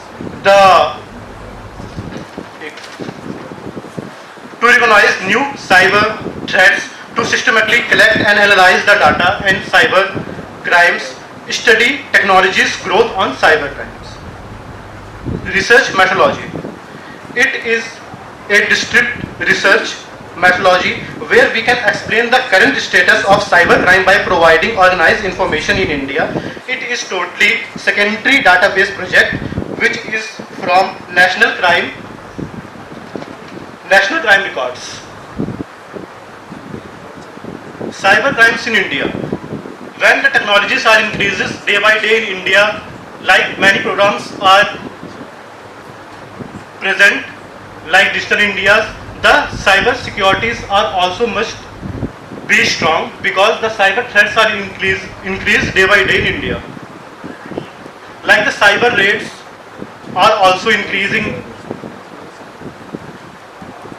Limitations. The limitations of study is rapidly changing environment, lack of previewing data, unknowns. Suggestion for the cyber crimes is stay informed and never use open Wi-Fi or other things. Conclusion. Since networks are used to conduct critical activities, computer security is in large topic that is getting more significant as global becomes more interconnected. Some believe the old internet might not meet future needs, so a new approach of thinking beyond is suggested to meet future demands effectively. Thank you, ma'am. Any questions? The next presentation is Ariba Ali and Kangan Gusen, COVID-19 Impact on Student Education. Followed by the next presentation, Nagma, Rahul Singh, Priyanshu and Ansar Ali Varsi. Kindly be here in the front. So, good evening everyone. My name is Ariba Ali. I am come from Don Bosco Institute of Technology, and today I am here to present my research paper, which is COVID-19 Impact on Student Education. This research paper is done by Ms. Anubhuti Italian and me, Ariba Ali, and my student of DBIT, Kangan Gosen. So the abstract is the COVID-19 pandemic profoundly impacted student education worldwide. The abstract explores the key effects on students, highlight learning distributions, the digital divide, and mental health implications and social economics. The keywords is COVID-19. Request you to kindly go to the objectives of the study. The objective of the study is the analyzing the quality and progress and the accessibility of education to the students, understanding the role of aids in the sharing information and examine the measures that can be drawn for improvement. And methodology is the analytical studies based on secondary data and information has collected from books, websites and articles. So here we come on the literature review. So it's basically all about the challenges and the limitations, everything faced by the students and the teachers while we were in the COVID-19 era. So the rapid shift to online learning exposed to digital service and divide many students lacking access to devices or reliable internet connectivity. So if we basically come, there was a lot of problems when we were in the COVID-19 era.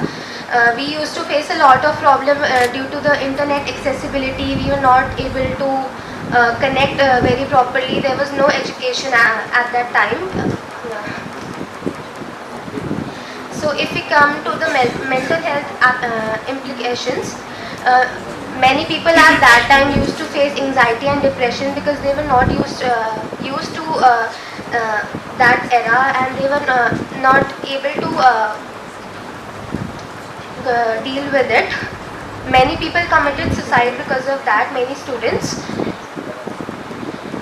Adapted strategies by the educational institutions would conclude that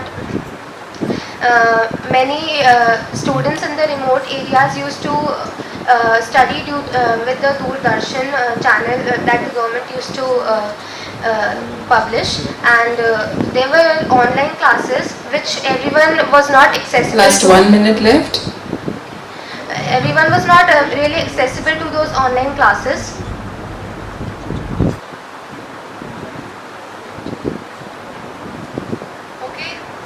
Conclusion is the impact of COVID-19 on the student education has been profound and multifaceted. The pandemic led to wider spread and distribution in educational system worldwide, affecting students all the ages and backgrounds, like rural and urban areas.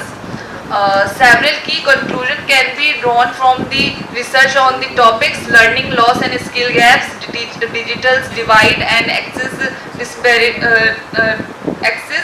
and mental health impacts, and social economic inequalities. Thank you. So the last presentation for the day, Ms. Nagma Abidin, Rahul Singh Rawat, Priyanshul Mishra and Anzar Ali Warsi. Security issues in e-banking. There is Ms. Nagma ma'am, Assistant Professor or Associate Professor in Don Bosco Institute of Technology, and the topic is securities issue in e-banking. In this topic, I include 5 major things which the introductions of the topic, objective of study, research methodology, current issue in e-banking, suggestion and conclusion. Introduction. E-banking has transformed the way we managing our finance by allowing us to access our account and execute transaction from anywhere at any time. Banking and financial organization can target by info hackers in order to obtain unauthorized access to the client accounts, stealing person information and conduct funds. Objective of study. The study aims to conduct an examination of security concern in e-banking, to analyze the specific threats in Indian e-banking, to study seeks to provide variables and recommendations that can serve as input for future development in e-banking. The research methodologies are used in this is descriptive research, which is based on the current database as on 2020. There are 3 main issues in e-banking: the technical issues, securities issue and implementation issues. Technical issues are related to the technical things like in codings, and securities issues are related when we are not secured our processors or computer or laptops. And implementations issue are when the code for any software is made, then it is not made for the secured purpose.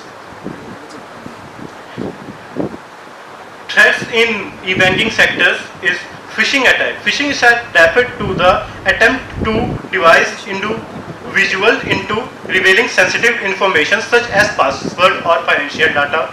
Mobile banking securities flow as caused by insecure apps, unproductive Wi-Fi device. Data breach involves financial, institutional or third-party service providers' lack of cyber city knowledge. Like in India, there is no any cyber city headquarters. So the people of India don't know about the cyber securities and they are much educated about the cyber securities things or how to use e-banking and secure their networks. Suggestion: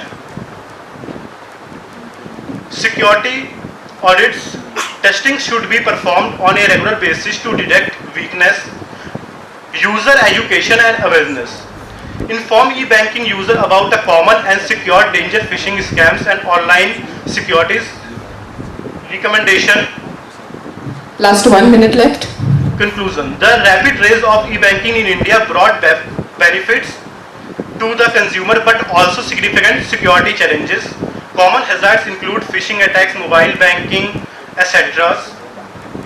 Sir, our Prime Minister said that they are made a separately cyber headquarter which deals with cyber crimes, but presently it is not made for individual for cyber crimes. It includes, but there is no any separate department for cyber crime. No, Delhi Police has a separate cyber cell and it has a separate police station for that purpose. And one of them is in Dwarka. So please correct your facts. Okay, sir. Thank you, sir. Thank you everyone. So we are running short of time, so we are winding it up fast. So now I hand over the stage to the conference team for the formal proceedings for the day. Good evening everyone. I thank all the presenters for a vibrant and insightful session. May I now please call upon the stage. I also thank our session chair, co-chair for your valuable inputs. I now request Dr. Devendra Sharma to please come on the stage and hand over a token of appreciation to Dr. Sindhu.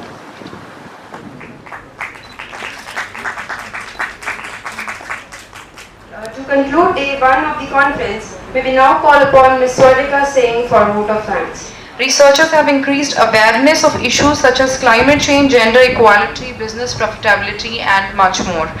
Without reliable data, it is difficult to confirm that climate change is intensifying and that gender inequality is not developing as fast as expected. So kudos to all the researchers present here. I feel honored to present a vote of thanks on this great occasion. I, on behalf of the BC IPS family here, extend our sincere thanks for gracing the event and sharing your valuable vision, inputs and experiences. We are honored to have the presence of all the dignitaries and the technical session chair. Thank you so much. Thank you to the session chairs for guiding and advising all the researchers in their respective research areas. We sincerely hope that our audience today would have benefited immensely by getting this opportunity to listen and interact with the illustrious pool of researchers. I thank to our Honorable Vice Chairman Shri Vipul Gupta ji, respected Director Dr. Aparna Mishra for her continuous guidance and support. I thank all the participants for their participation, interaction in the event. I thank our organizing committee member Dr. Praniti Paheli, Dr. Shahid, Dr. Vikas Dhaya and Ms. Shivalini for the continuous support. I thank my heartfelt thanks for all the faculty members for their continuous support and guidance.